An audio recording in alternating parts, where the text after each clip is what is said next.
Welcome to the debut episode of the American Football Stories podcast. American Football Stories is a football podcast about football.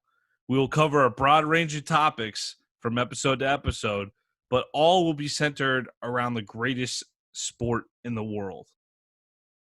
On today's American Football Stories episode, we'll cover the return of Power 5 college football, recap all the big games from this weekend, and we will recap each and every single NFL game on this Sunday. We're recording Sunday night right after the Rams' victory over the Cowboys, so we got each and every game from this Sunday.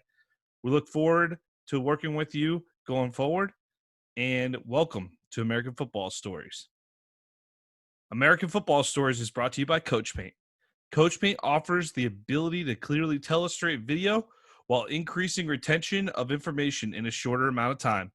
Up your game today with CoachPaint. What time is it? Game time! It's gonna be special. They're gonna talk about this forever. Welcome to American Football Stories. Puts his head down, crashes and spins, and dives. Touchdown! Bringing together the many perspectives that make up college football in the NFL. Football is one of the greatest sports ever invented. From players and coaches. Believe, baby, believe, baby. Hey, we playing to win right here, fellas. To the front office and scouts. The public is finally beginning to catch up, but they don't even know half the truth. Us against the world, let's get it. Your hosts, Robert Parker and Nick Knudsen, bring you American Football Stories.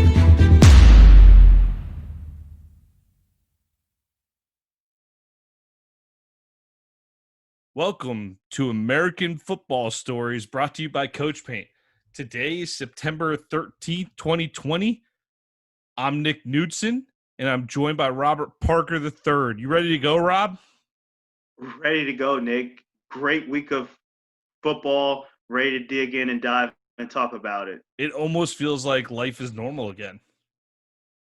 It does. I caught myself, sitting on my couch, watching football all day. I don't think you can get even more normal than that, Nick. Yeah, this time of year, that's what we're doing anyway, right? All right, let's do this. Let's jump into college football first. We're going to recap the big games from the college football weekend. If you look in, I will put the timestamp. If you're an NFL fan and you have no interest in college football, I'll put a timestamp to skip ahead for the NFL. But we cover both thoroughly because guys like Robert and I, we love both. We watch both just as intensely. So let's start with college football. On Thursday night, you get the debut of D'Eriq King with the Miami Hurricanes against the UAB Blazers. And UAB made this one interesting. We thought it might be a little close at first, but Miami pulled away eventually. D'Eriq King, obviously making his debut, wasn't always pretty, but he was effective. 16 of 24 through the air with a TD pass to NFL prospect Brevin Jordan, and he added 98 yards and a touchdown on the ground. Jordan had 3 catches, but he also had a key 25-yard reception. So what do you think about D'Eriq King's opening debut in Miami, Robert? And how do you feel about Brevin Jordan as an NFL prospect? Well, I think the opening kickoff for D'Eriq King at the helm of that Hurricanes offense went fairly well, if you ask me, Nick. I think D'Eriq King looks like the D'Eriq King of old from Houston. The last couple of seasons he's been nicked up and banged up with the injuries. He looks fully healthy. He looks fully explosive, and he looks like he has command of that offense. I think him and the new offensive coordinator and Rhett Lashley are starting to get comfortable with each other, and I think Miami can be a major player in the ACC moving forward, Nick. Why has it taken so long for Miami to switch to this style of offense with the type of athletes you have in South Florida? That's a great question. You would think with that elite talent that they have in South Florida, on the recruiting trail, that they can get any quarterback in there that can throw the ball around, not only beat you with his arm, but beat you with his legs and just kind of open up that playbook. But for some reason, it seems like, Miami is just coming around that curve. We see Nick Saban kind of, transform his offense, and I think you're going to see more teams kind of transform to open it up more. So time will only tell if Miami is going to continue to, have an open offense moving forward. Yeah, I think this is a great move for the Hurricanes, and with Manny Diaz's defense, they've been playing some good defense down there in Coral Gables, but the offense has really held them back. They were close to 500 yards in this one. Believe it or not, though, I look back at it, and they exceeded Miami and Diaz's first year. They exceeded the 400-yard mark 5 times last season against North Carolina. Bethune-Cookman was a season high of 590. Virginia Tech, they put up 563. Louisville and FIU, that game they lost at Marlins Park. But they gained 303 yards or less in 6 of their games, including a season low 227, then that shutout loss to Louisiana Tech in the Independence Bowl. So consistency is key. Another positive for Miami in this one, only 3 penalties against the Blazers, which tied for 2019's low in year 1 under Diaz. Last year, they had 8 games with 6 or more penalties. If Miami can get that offense going, cut down on the mistakes, I mean, it sounds like common sense. You play good defense, play good offense, you don't make a lot of mistakes, they can contend. But what do you see the ceiling for the Hurricanes this year after what you got to see in week 1? I think this is fairly high. And the reason why I say that is because, I mean, D'Eriq King out in Houston was a dark horse candidate a couple years back. And I think, with that Miami offense having, great talent around him, and we're going to talk about Brevin Jordan a little bit later in regards to his being a top NFL prospect at the tight end position. But when you have the type of prospect in Brevin Jordan and you have a Mike Harley on the outside that can stretch the defense, I think D'Eriq King has all the weapons that he needs moving forward to have a great season and to booster Miami and kind of get that Miami Hurricane swag back moving forward. Well, College Game Day is certainly going to be on the lookout. They are traveling to Louisville next week as the Cardinals will host the Hurricanes. So we'll see pretty quickly. That's the only positive with all this conference play is you don't really get a lot of buildup. There's not much non-conference play. So you're jumping right into it for the Hurricanes next week. We'll see how it goes. Let's jump to Saturday. We'll first run down the top 25 on a day of upsets, but most of the ranked teams held serve. It wasn't as wild as it seemed at first, unless you were playing a Sun Belt opponent, which we'll get to that. But Clemson on Saturday night, number 1 Clemson, really handled Wake Forest. They opened with a punt, and then they scored on 6 of 8 drives. Wake Forest kicked a field goal out at halftime, and Lawrence hit on 2 big pass plays before Etienne capped off the drive with a 2-yard TD run to put Clemson up 34-3. Etienne ended up with 102 rushing yards and 1 TD. Robert, 5 Clemson receivers finished with catches of 20 yards or more, as Trevor Lawrence finished 22 of 28 with 351 yards passing and 1 touchdown. He added 2 touchdowns on 24 yards rushing on the ground. This was a pretty boring game overall, if you're not a fan of either one of these teams. Did you watch much of it? I did. And the reason why I watched it, Nick, is you have the injury to Justin Ross in the offseason. He's out for the season with the neck injury, and you would think, okay, Trevor Lawrence doesn't have that bona fide number 1 receiver that he's going to go to. So that Wake Forest game just kind of say, hey, it's just going to be wide receiver by committee. It's a lot of young talent on that Clemson offense, and Trevor Lawrence is going to spread the ball around. But at the end of the day, he has his backfield counterpart in Travis Etienne that's going to get the job done. I think we all know what Clemson is. I think this was definitely a warm-up game for Clemson. Wake Forest didn't give any resistance at all. No. And I just think Trevor Lawrence just kind of, is picking up where he left off last year. And, he's just, projected number 1 coming out of this year's draft. And I think he's holding serve with that projection, if you ask me, Nick. It's about the type of performance you expect out of Clemson. They played 3 quarterbacks in the game. They definitely took their foot off the gas with the game in control in the second half. The Demon Deacons racked up close to 300 yards passing, but only managed 37 yards on the ground. Wake Forest starting quarterback Sam Hartman left the game in the 4th quarter after having his leg rolled up on, but he was just held out of the game. It looked like he could have returned, but he was held out since the game was out of hand, and he's expected to play next week. I think this is an interesting thing to note this year, Robert, with Trevor Lawrence being so crucial and Clemson working to develop the next generation. Do you think that Clemson, do you see them taking their foot off the gas in a lot of these second halves, and maybe that could come into play with the spread most weeks?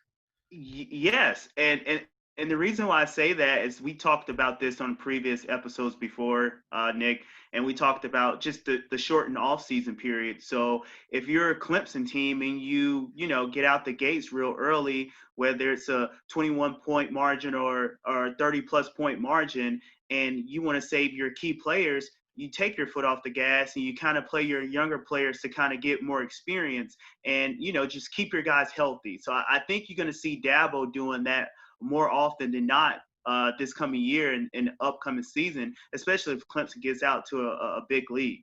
Do you think we could see that from the top teams in general, just because training camp was limited? Obviously, not much real practice or preseason. Definitely with the big teams, but definitely Clemson, because once again, Clemson have depth at every position on their roster. So I think you can see Dabo putting in the young players to get them some in-game experience. And once again, we all know what Trevor Lawrence is. We know he's probably a clear-cut number one pick coming out of this year's draft. So I think that you have to save your top quarterback. You have to save Etienne. You have to save your other guys for a push later in the year, barring injury. So I think you're going to see all the big time schools do that, but mainly the schools with the depth, such as the Clemsons and the Alabama and the Georgias. Yeah, I think that's a great point. Let's move on to the Oklahoma Sooners. Played host to FCS Missouri State. Our friend Dan Shonka over at Our Lads, Robert, he brought my attention to this on Twitter. I saw him tweet out, did I miss something? The Missouri Valley Conference isn't playing until the spring. Missouri State is playing number 5 Oklahoma. And then later on he followed up, the Missouri Valley Football Conference President's Council has announced the league school will not conduct conference competition this fall, but they also voted to allow non-conference competition to be conducted at institutional discretion. So North Dakota State, out of this conference, North Dakota State will play Central Arkansas on October 3rd. Missouri State has other games. They're actually playing a home and home. You don't see that too much. Home and home with Central Arkansas, because Central Arkansas is everywhere. And Indiana State also has a game this year. So that's coming from our friend Dan Shonka at Our Lads. Pretty interesting stuff in 2020 here. But what was very interesting catching up on the highlights of this game, Spencer Rattler just looks like the next QB prodigy. I know it's an FCS opponent, but he did what he was supposed to do. He went out, he threw for 14-17 for 290 yards, put his arm strength on full display. And Robert, there's a wide receiver named Rambo. So Rattler to Rambo was a touchdown combination in Norman on Saturday night. Find me a better quarterback to receiver combination name. You can't. Rattler to Rambo. Yeah, you're definitely not going to find a better quarterback to wide receiver combination name-wise. and with, with Jamar Chase opting out of LSU, I think, Spence, that Rattler Rambo might be the best quarterback wide receiver duo that we might have in the Power 5. I know, Trevor Lawrence and his receivers might, think otherwise, but that Spencer Rattler and Charleston Rambo combination is very, very deadly. It kind of seems like we see this every year, whether it's Baker Mayfield throwing to CeeDee Lamb or whether it's Kyler Murray throwing to CeeDee Lamb. So it just seems like Lincoln Riley just has another Heisman Trophy candidate winner in Spencer Rattler, who can make all the throws. And actually, one thing that surprised me is his mobility. He put that on display a little bit, kind of exiting the pocket and maneuvering the pocket. So I was definitely excited to see, if he can use his feet, kind of similar to like Baker Mayfield, Kyler Murray, and Jalen Hurts from last year. So I think Lincoln Riley just is rebuilding that Oklahoma program. Is just it's definitely up there that's trying to compete with the Clemsons and the Ohio States year in and year out. And I think they're doing a good job. And one way to do that is actually to have a great quarterback at the helm. And I think Spencer Rattler is the next great OU quarterback. Sounds like you don't think they're going to miss a beat. No, I really don't. I think Lincoln Riley is just, he's focused, he's locked in, especially on that offense side of the ball. He knows what he wants to do. He knows how he wants to run his program. And I think he's shown that over the last, couple years, and it's been paying off. So I think hopefully, in the next couple of years, he's just going to keep reloading at that quarterback position, because that's how he's going to, keep turning out the wins out there and Soonerland. In Soonerland, I love it. I love it. All right, let's move on to ACC member Notre Dame. ACC. Notre Dame's first game as a member of the conference. How much of this one did you catch, Robert? I'll admit I caught up on the highlights of this. I didn't watch it live, but I was watching the score. I was watching the score pretty closely on this one. Duke hung around, man. They hung around. Yeah, I mean, I kind of thought this game would be a little bit feisty. Just with Cutcliffe coaching, he's a great coach, and Chase Bryce actually, the transfer coming over from Clemson, he backed up Trevor Lawrence, actually kind of bailed him out that Syracuse game. Was it last year or the year before? 2 years ago. I'm trying to. Yeah. So of course you had an experienced quarterback that actually had some ACC game experience. So I thought it was going to be chippy and feisty, but I just kind of felt Notre Dame will pull it off at the end. And once again, Notre Dame in the ACC, it doesn't sound right. It still doesn't sound right. I think we all know Notre Dame is an independent, but they're doing what they have to do to play. In order that was to join the ACC conference, but it's still something still seems off with Notre Dame being mentioned with the ACC. Nick, what are your take on that? I still think the most natural fit for Notre Dame is the Big Ten, and I know there's reasons why that doesn't happen, but I think the second Notre Dame could go back to being independent and we're past all this Corona nonsense, they'll get back to being independent. So the ACC's letting them in for a year. That's nice of them to let them crash at their house, but I don't know. It's interesting. I'm glad it'll be interesting to watch them for a year. But from what I saw against Clemson, I think Notre Dame had a chance. Or from what I saw against Duke, I think Notre Dame had a chance to really make a statement and really say, "Hey, we're the top contender to Clemson," which I still feel they are in the ACC. But they kind of Duke hung around. Bryce tossed it around for 259 yards. The Irish defense did keep Duke out of the end zone till late in the third quarter. But it was 17-13 headed into the fourth quarter. Like, Notre Dame took control of the final period and ended up winning 27-13. But, I guess an opening game where we saw some upsets and some pretty terrible performances, you can't beat up on that too badly, huh? Yeah, correct. I mean, I think as a football fan, I think going into this, COVID season – we knew it was going to be a lot of sloppy football being played. Once again, no spring ball. Yeah. So we knew a lot of these Power Five and these big programs was going to come out the gate pretty slow. So I think the expectations for Notre Dame, we're going to continue to see if they progress in the next couple of games moving forward. But I don't put too much stock in Duke hanging around. I think Duke is a great coach team, but on paper, I don't think Duke can compete with Notre Dame and the other big schools in the ACC. So therefore, I think it was a great game if you're Notre Dame, to kind of get a game under your belt and say, hey, we can make improvements, we can make adjustments. And I think that's what they're going to do moving forward. Yeah, my understanding too was that I was able to tune in for a little bit of the game. The weather looked pretty terrible there too, but both teams played in the same weather, so I don't really like talking about the weather too much. Irish head coach Brian Kelly, in other news, receives a big extension from Tom Van Haren. I'm going to try this again. From ESPN's Tom Van Haren, the contract extension had been reached in December, but because of the schedule changes related to the coronavirus pandemic. Notre Dame waited until Saturday to announce it. So congrats to Brian Kelly on a deal upping through the 2024 season. That's a good commitment.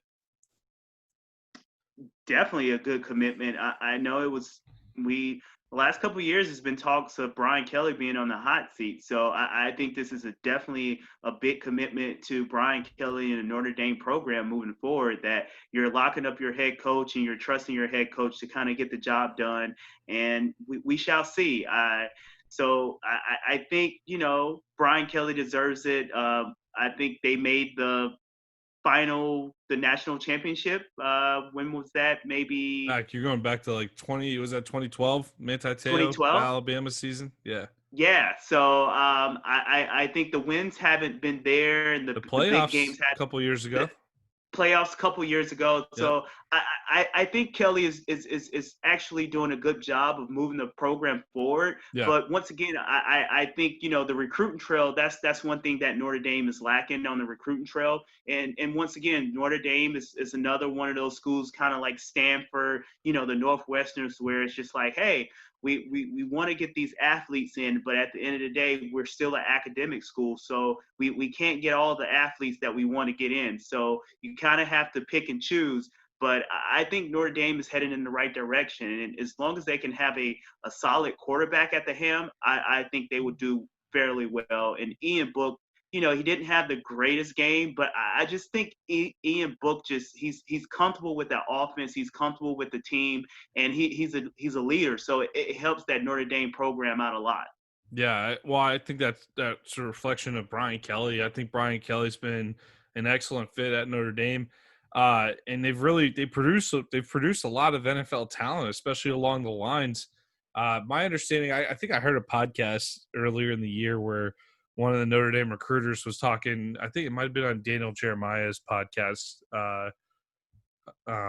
Move the Sticks, I believe. But one of the Notre Dame recruiters was talking about after that loss to Alabama, they just went like, wow, they were so much bigger. Apparently, Notre Dame changed their recruiting philosophy after that.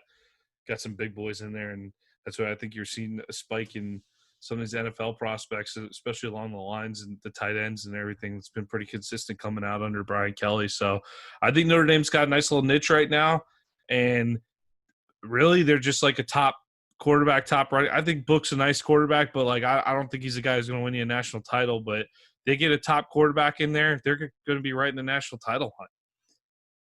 Yeah, I definitely agree with that, Nick. I think one of the best position groups that Notre Dame has been producing year in and year out has been on the offensive line. Maybe you can argue the tight end position, but I think, just from the prospects that's been getting drafted over the years, we see Ronnie Stanley, one of all-pro Pro Bowl offensive lineman that came out of Notre Dame that's playing really, really well for the Ravens since he came in the league. And he's one of the biggest parts on that Ravens offensive line to protect Lamar Jackson. So I think the talent is there on the offensive line and in the trenches. But I think in order for Notre Dame to make that next level, just like you said, they have to have an elite quarterback that can go out and win them a national championship. But they have to get those playmakers around that quarterback. And I think that's one thing that Brian Kelly needs to work on moving forward on the recruiting landscape. That's fair criticism. I think we could do an entire episode on this topic.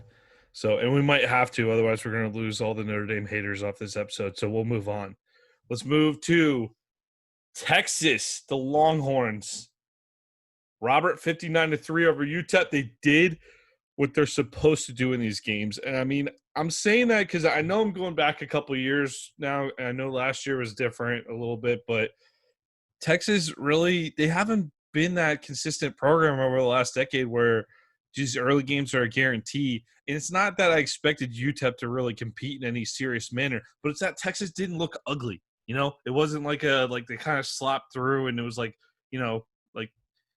28 to 17 or some garbage game where you walk away not feeling good about it. Like Sam Ehlinger throws for 426 yards, 5 touchdowns. Joshua Moore, 6 receptions, 127 yards and a touchdown. And ex-Rutgers head coach and new Longhorns defensive coordinator Chris Ash's defenses flattened UTEP on the ground, only allowing 43 yards on 33 carries.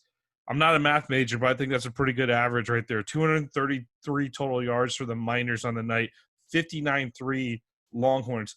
Not a bad way to start year 4 of the Tom Herman era in Austin there, Robert. Yeah. Once again, just like you said, Texas kind of rolled the victory. But one of the reports and one of the stories that really caught my attention really wasn't the big win that Texas had over UTEP. It was more so the news that came after the game, and Rivals reporter Edward Richards reported that safety B.J. Foster quit the team during the third quarter of Saturday's victory. And according to multiple sources, it remains unclear if Foster will have an opportunity to play for Texas. And we're talking about one of their best defenders on the defense side of ball, a high projection draft guy from that safety position, quits on your team because he's not getting the stats that he wants or that he thinks he deserves. So I think that was a big deal more than the actual route that Texas had on the field. I think Tom Herman is trying to get that program back, to Texas standards. But when you have a high potential draft guy quit on you and quit on your team in the third quarter, I think that says a lot.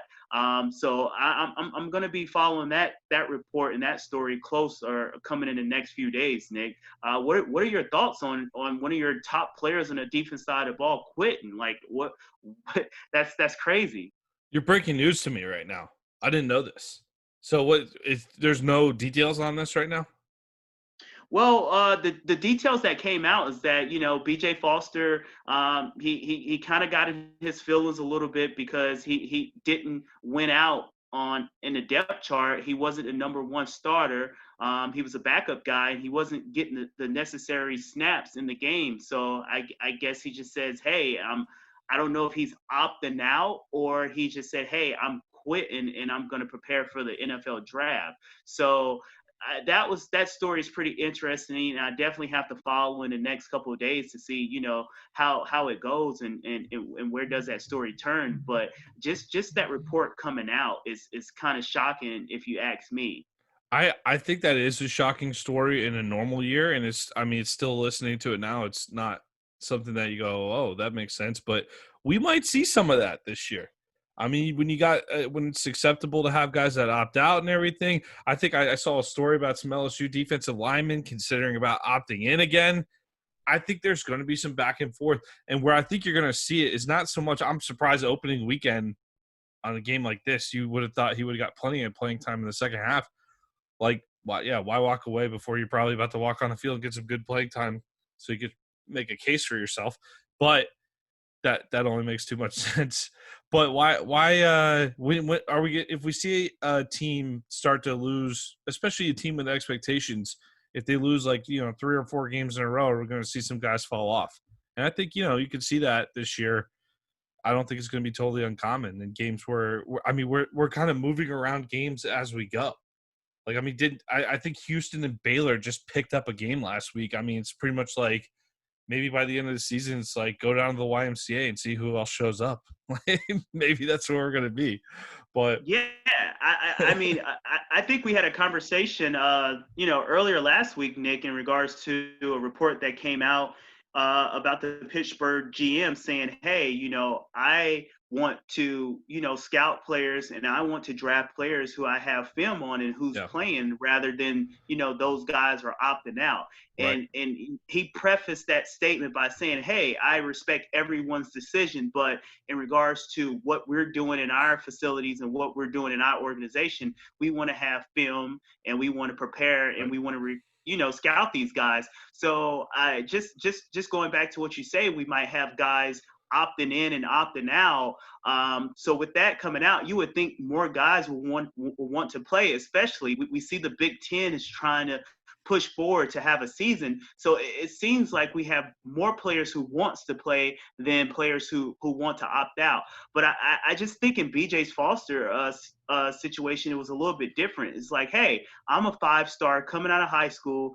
I produced at a high level at Texas, and now I'm not getting the reps. So, I'm just going to not play. I'm going to pick up my ball and take my ball and play somewhere else and I'm gonna prepare for the draft. I think that's what we're kind of seeing in his situation, which is a little bit different from other players that we've talked about previously. But that's still shocking that, you have one of your leaders and one of your best players on the defense side of the ball say, hey, I'm hanging my cleats and pads up. I'm quitting on the team in the third quarter of the game. Not even after the game, but the third quarter. So that was pretty shocking for me. I'm looking forward to hearing his side of the story on that. Definitely will be digging into that and looking forward to you following up on that too. I think that's a big note out of Texas. But on the field, life is good. 59-3. Good start for the Longhorns. Good start for the Longhorns. I believe they got Texas Tech next week. Let's jump back to the ACC. Number 18, North Carolina. Just rolling over the Orange, 31-6. But it didn't look like that at the beginning. Mac Brown's Tar Heels, plenty of hype in the preseason, but through about a little bit of the third quarter of this game, it was pretty ugly, man. I mean, after an opening 10-play, 65-yard TD drive that ended with an 11-yard touchdown pass from Sam Howell, the UNC offense just really, they just fell on hard times. It was tough to watch. It wasn't really fun. That was a game I kept flipping back to, and there wasn't much going on. He threw a pick on the second drive. The Heels missed a field goal to open the second quarter, and a muff punt recovery by Syracuse allowed the Orange to tack on a cheap field goal. They hit a chip shot. They missed a chip shot. Syracuse missed a chip shot before the half, very easy field goal attempt before the half. And then you would think that would give them a little momentum coming out of the locker room for North Carolina. But on their first possession, Sam Howell is picked off by All-American safety Andre Cisco on a pretty ill-advised throw. It really didn't look that well, but Syracuse only managed another field goal at that point, but the Heels woke up and scored on 4 straight drives, field goal, touchdown, and the Heels ended up with a 31-6 win. So the score and the final result looked great, but through about 3 quarters plus, it didn't. It looked pretty rough for Mac Brown's Tar Heels. It did. You know how much I love Sam Howell. I think he's a generational talent at the quarterback position. Coming out of Monroe, North Carolina, he struggled. Let's just be call a spade and said he struggled. He threw 2 interceptions. He didn't touch the 300-yard passing mark, and this game was relegated to the running game of North Carolina. For one guy, Javonte Williams. So I think, once again, we talked about the first game being a sloppy game. But once again, we saw Jim Nagy tweet it out and we say, hey, sloppy football is better than no football at all. And I think that's one thing that we got in this North Carolina-Syracuse game. I thought it was going to be a rout, if you ask me, Nick, because I know we talked about it in one of our pre-meetings that, 2 of the starting running backs that, Syracuse had opted out due to COVID. So I was saying, hey, I know Syracuse struggled at the quarterback position with DeVito back there. There are 2, big-time running backs just opting out. It's no way that Syracuse can give, North Carolina a game, but they kind of stuck around. It was a gritty performance. I think we have to take our hats off to Dino Babers and the coaching job that he's done. And I think somehow it just seems like, he doesn't have enough pieces talent-wise, but it's just like he's a great coach and he keeps his team in there and he keeps his team to fight. So I think Dino Babers, doesn't get enough credit for the type of coach he is. We see him take, Clemson down to the wire a couple of seasons ago. I think that was the Trevor Lawrence game where he gets knocked out, which Syracuse should have won that game. So we see Syracuse, not necessarily win the big games, but we see them stick in with competition that, quite frankly, they shouldn't be sticking in with. So I think Syracuse stuck in with that. I think Sam Howell didn't look sharp at all, but I think it was just rust. And that's one thing that we're going to see moving forward. It's like, hey, the preparation and the rust, who can knock off the rust and who can't. And I think that's going to be the telltale sign of like what team is going to have a good season and what team is not. So I think Sam Howell, he's going to come around. He's going to have a Sam Howell season like he had last year. And I think this was just a one-off opening game, the jitters and everything. So I expect Sam Howell to bounce back. I'm glad you mentioned that word, the jitters, right there, that phrase, because I don't know if it was just maybe they're a little nervous coming out, or maybe they had a big head early on. Maybe, hey, we're gonna roll this team. Like, I think Mac Brown is gonna have the team's full attention. One of the reasons why I don't worry about North Carolina underperforming, like maybe we're a year or two early on the heavy expectations for the Tar Heels, because I definitely don't see them. I don't see them competing at an elite level, they're not ready for Clemson.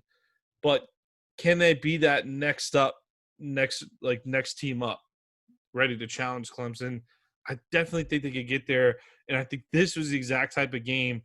Ends up being a great result, 31-6. But this is the type of game that Mac Brown can go back and kind of beat them up a little bit on the film and be like, "Look, guys, we're not that good yet. Like, you got to stay humble and you got to be ready for your next opponent." Yeah, I definitely agree with that. And once again, it took 3 fourth quarter touchdowns from running back Javonte Williams to kind of break this thing open. So once again, that just goes to show you that's a testament to Dino Babers and his coaching staff and his grittiness to keep his team in that game. But once again, if Sam Howell didn't play rusty like he did in the first half, I think it would have been a bigger victory for the Tar Heels. But once again, just like you said, Mac Brown has he has some wherewithal to go and say, "Hey guys, you've been reading your press clippings." I think I don't know about you, Nick, but I've heard about North Carolina this whole offseason. I mean, Oh, yeah. whether it was them, picking up top recruits on the recruiting trail, whether it was, Sam Howell, saying, "Hey, he's one of the best quarterbacks coming back." So it was just North Carolina has been in the news this off season a lot. So maybe they came in a little bit big headed and say, "Hey, this is going to be a rout," and Syracuse say, "Hey, we say otherwise." But once again, I think this is the first game. I can't really grade North Carolina too much off this win. But moving forward, I just want to see how Sam Howell plays. And if he plays like the Sam Howell of last season, then I think North Carolina can do damage in this conference. And I know you said earlier that Notre Dame might be the biggest competitor to Clemson. If Sam Howell can finally get it and make that next step, I think this North Carolina team can be a competitor to Clemson, if you ask me. It's a possibility for sure. I only give Notre Dame the credit because they're the proven commodity, but Carolina certainly has all the recipes in the makings. And I think you made a good point earlier about Babers. A lot of credit to Syracuse. They really hung in there. I know it looks like an ugly score, but North Carolina showed up and did what they were supposed to do late. So Tar Heels turned it around late. Mac Brown gets some teaching points. Let's see what they do going forward. But definitely a good start for the Tar Heels. I think that's a great opening day win, just kind of sticking with it and finding a way to make it work. Great job. On the opposite end of that spectrum, a team that also struggled to start but didn't stick with it exactly, didn't get it done. Actually, I'm pretty disappointed in this one. Even though it's an upset and it's fun, and Billy Napier has a massive thing to take back to the Sun Belt with him. But Louisiana, how about them Raging Cajuns, Robert? Like, typically this would be the upset of the day, but like the Sun Belt just exploded. The Sun Belt did explode. I know on Twitter it was some jokes saying that the Sun Belt should join the Power Five.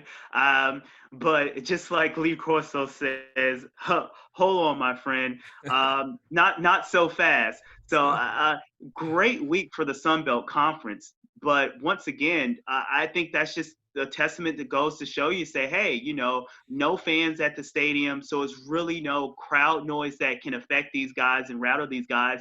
And I think, these non-Power 5 schools is just going out there and playing. And they just saying, hey, no, we're not expected to win. So the pressure is not on us. And we just want to go out there and we just want to play and we just want to have fun. And I think that's what you've seen from the Sun Belt Conference so far this season.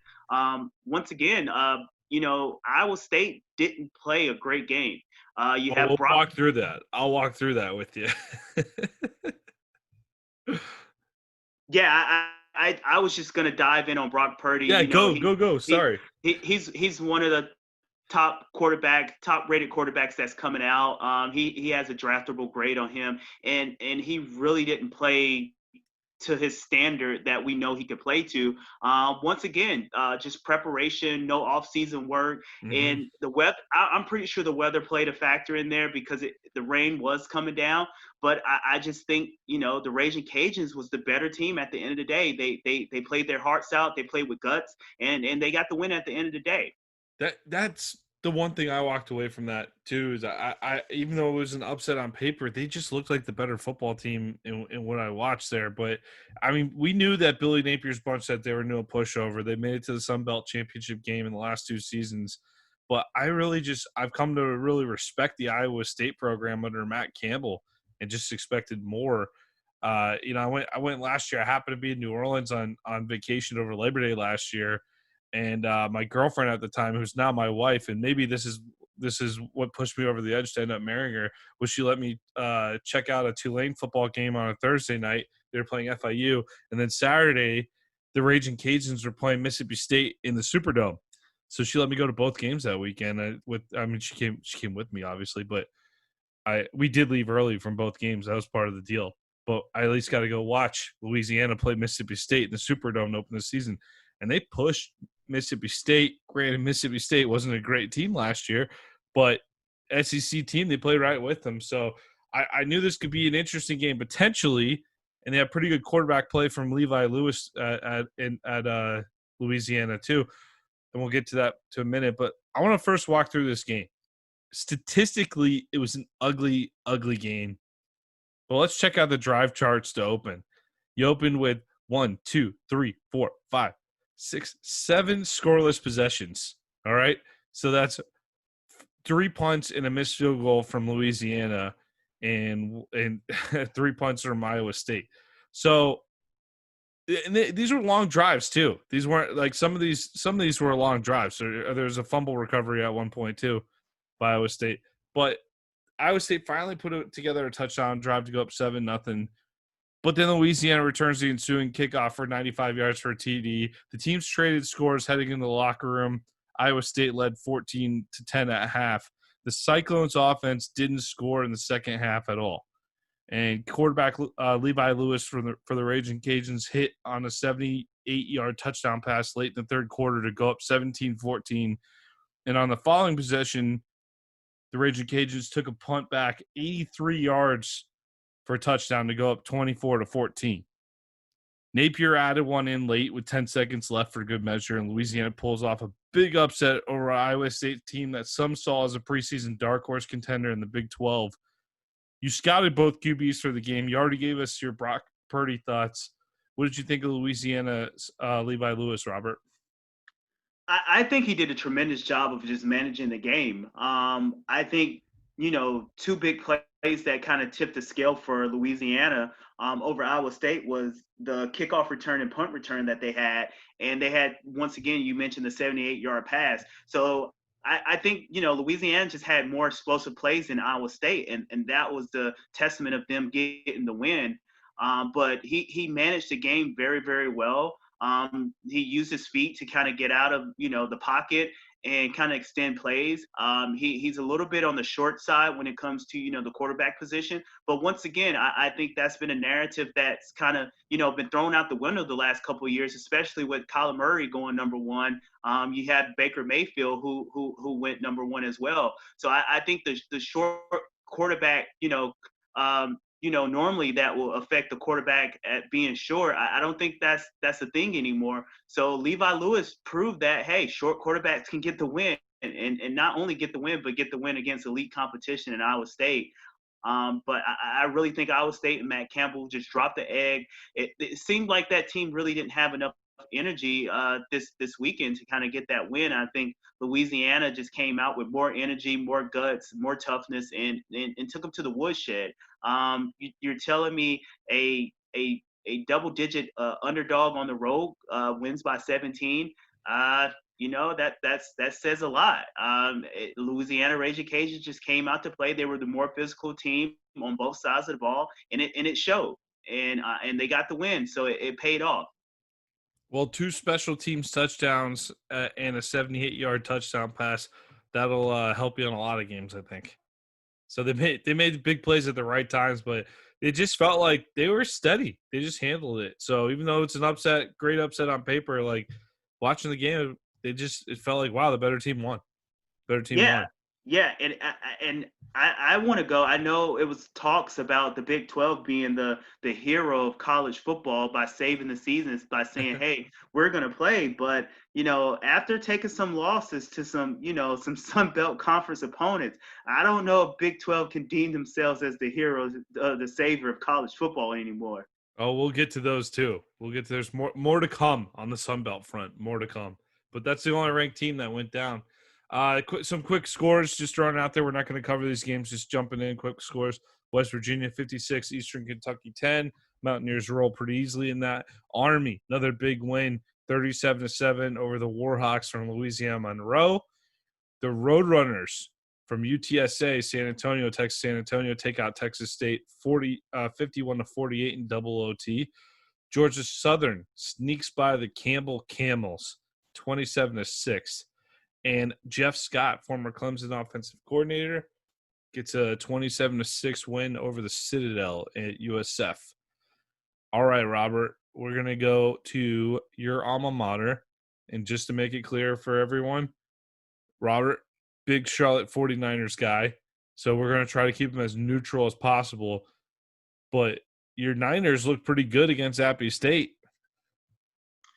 They did, Nick. And I think one thing I was excited more so is just to see the transition from the 49ers to the Charlotte uniforms. So Charlotte has been embracing this change of instead of UNC Charlotte, they're just going with Charlotte. So they're doing a rallying cry and just kind of bringing the Charlotte and surrounding areas together. And those new uniforms are really, really sick. I love it. I love the transition that they're going from the 49ers to just Charlotte football team. I think that was an awesome Brandon thing that they're doing out there. And another thing, we talked about this Charlotte and Appalachian State being a rivalry game, moving forward. And once again, Charlotte came out the gate and they played Appalachian State pretty tough. But once again, it's a new program. They still have to get their feet under them. They still have to, hit the recruiting trail and kind of get those kids that Appalachian State normally gets. And they're just not there yet. They're going to be gritty. They're going to be competitive, but sometimes they're not always going to come out with the win, especially with more established programs. So I tip my hat off them and they stuck around in the first half, but you can just see the better team in Appalachian State just kind of pulling away in the second half.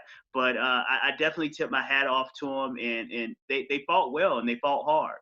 It really was a well played game on both sides. There's a few mistakes here and there, but 14-10 halftime lead for Appalachian State. But it felt like every time the Mountaineers scored, the Miners would answer. So the turning point of the game, I really feel like, was when Charlotte recovered a fumble on the Appalachian State 20-yard line with about 6.5 minutes to go in the fourth, down 28-20. They failed to gain a yard, and they end up turning it over on downs, and Appalachian State immediately answers with a TD drive to close. It really was a tightly contested 35-20 game. I thought it was one of the best games of the day, and new Mountaineers head coach Sean Clark gets his first win. Robert, I know you kind of alluded to it just a moment ago, but this is only the third meeting between these two schools, both in the state of North Carolina. Other big schools in the state are playing in some ACC football. But are we witnessing the birth of a new rivalry in the Tar Heel State? I think we are, and the reason why I say that is because these programs kind of go for the same recruits on the recruiting trail. Once again, you have you got North Carolina, you have your Duke, you have your NC State, you have your Wake Forest. So it's a lot of schools in that North Carolina surrounding area that is getting the top-notch recruits, and I think the Appalachian States and the Charlottes and the Winston-Salem States are fighting for those maybe those 3-star, 2-star guys, or maybe that 4-star guy that just doesn't want to go to that big school and play right away. So I think on the recruiting trail, Appalachian State and Charlotte is definitely competing. and on the field they're going to be competing moving forward. And I can see this turn into a big rivalry within the state of North Carolina. Yeah, Will Healy continues to develop that program, just like Appalachian State the last 2 years. Got to think that he is destined. The Charlotte's destined to lose their coach to a bigger program in the next year too. Got to think that's a real possibility. Let's break down some other scores. Pittsburgh 55-0 over Austin Peay. Panthers have no problem with an FCS opponent. Louisville 35, Western Kentucky 21. Texas Tech does have a problem with an FCS opponent. Houston Baptist hung around 35-33. I'm not really going to waste a lot of time on that game. I think it's just kind of a silly game with Texas Tech. Probably looking ahead. Probably didn't practice too well leading up to that one. So let's jump forward to the Sun Belt striking again. Arkansas State goes into the Little Apple and beats the Wildcats 35-31. Kansas State, man, they had a nice year last year. I thought they'd take a step forward. I know this Arkansas State team's good. Like I got a lot of respect for the Arkansas State program, but Memphis handled them pretty easily last week. Yeah, they did. Once again, we this is going to be the same narrative that we're going to continue moving forward in regards to, not having any off-season programs, no spring ball, just the chemistry and everything that's going on in this pandemic. You're going to see more upsets than probably we've ever seen in another year. And that's a testament to, the chemistry not being there, the players from a mental standpoint, maybe not always being fully engaged. And I don't think you're seeing that with the lower level competition, such as Arkansas State and, the Sun Belt Conference. I think, those guys really, really want to play. But can you make that same case for these Power 5 guys? And I think that's what you're seeing. You're seeing the competitive spirit of these, lower level schools that's competing with the Power 5 and saying, hey, we want to play. We want to upset you. This is our Super Bowl, and we're going to come in every game, and we're going to give our best. And it's no, once again, it was no big crowd fans in the stands that normally these big Power 5 conferences have the advantage of, these small schools when they come into play. So I think you're seeing that way out moving forward, Nick. And I just want to give credit to, Arkansas State, because I know they were down at least 9 to 10 players. I know the report didn't want to say due to COVID, but I think it was COVID related. So they're down 9 to 10 players, and they still come out with the win. I think, you have to tip your hat off to that coaching staff, and you have to tip your hat off to those players coming out and getting a win against the Power 5 in Kansas State. I think unlike the Iowa State game where the Cyclones looked like they were sleepwalking through the second half, Kansas State fought. I mean, this was a competitive game. Arkansas State racked up nearly 500 yards of offense. So I think, and they were playing ahead most of the fourth quarter, but Kansas State kicks a field goal 2 minutes left to take a 31-28 lead, and they made a nice comeback in the fourth quarter. But the Red Wolves, they answered back with a 7-play, 55-yard touchdown drive that resulted in a 17-yard pass from quarterback Lane Hatcher to wide receiver Jonathan Adams. And Arkansas State walks out of Manhattan with the 35-31 upset. Most years, I think it's a bigger deal. I think this one will fly. I think these upsets are going to fly under the radar this year, since Kansas State's going to jump right into conference play and have a chance to, they pull off a couple Big 12 wins. People are going to not talk about this one too much later on.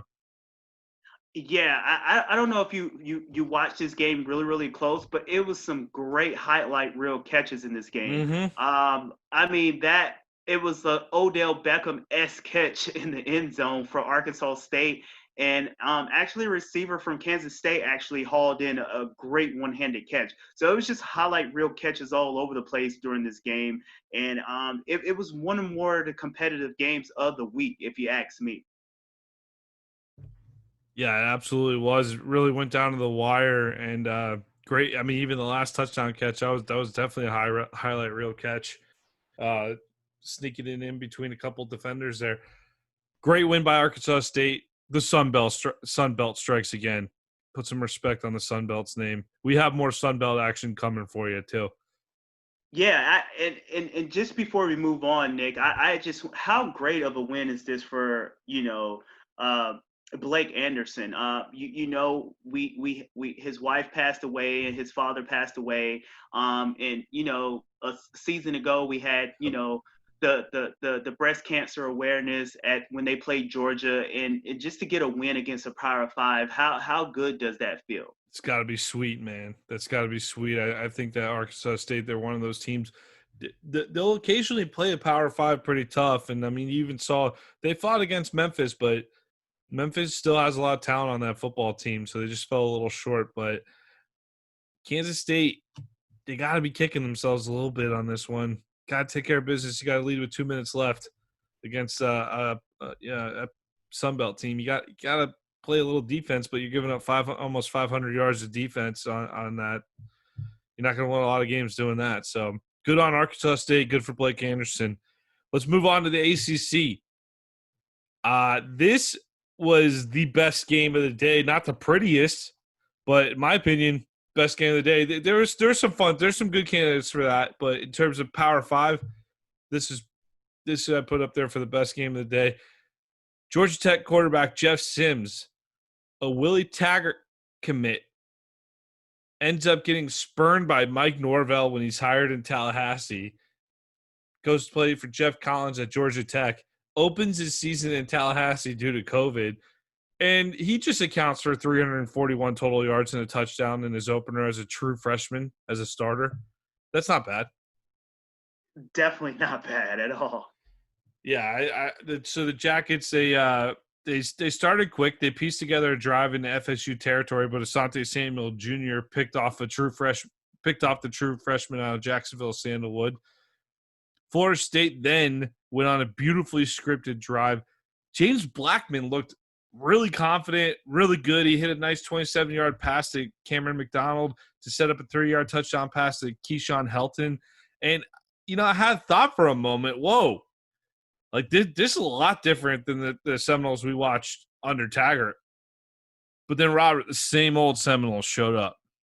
Yeah, they did. I think this game came down to the 3 turnovers and the failure to establish a running game, and the key penalties that they had at the most inopportune times that kind of just took the carpet from under the Seminoles. And they started out fairly well, just like you mentioned.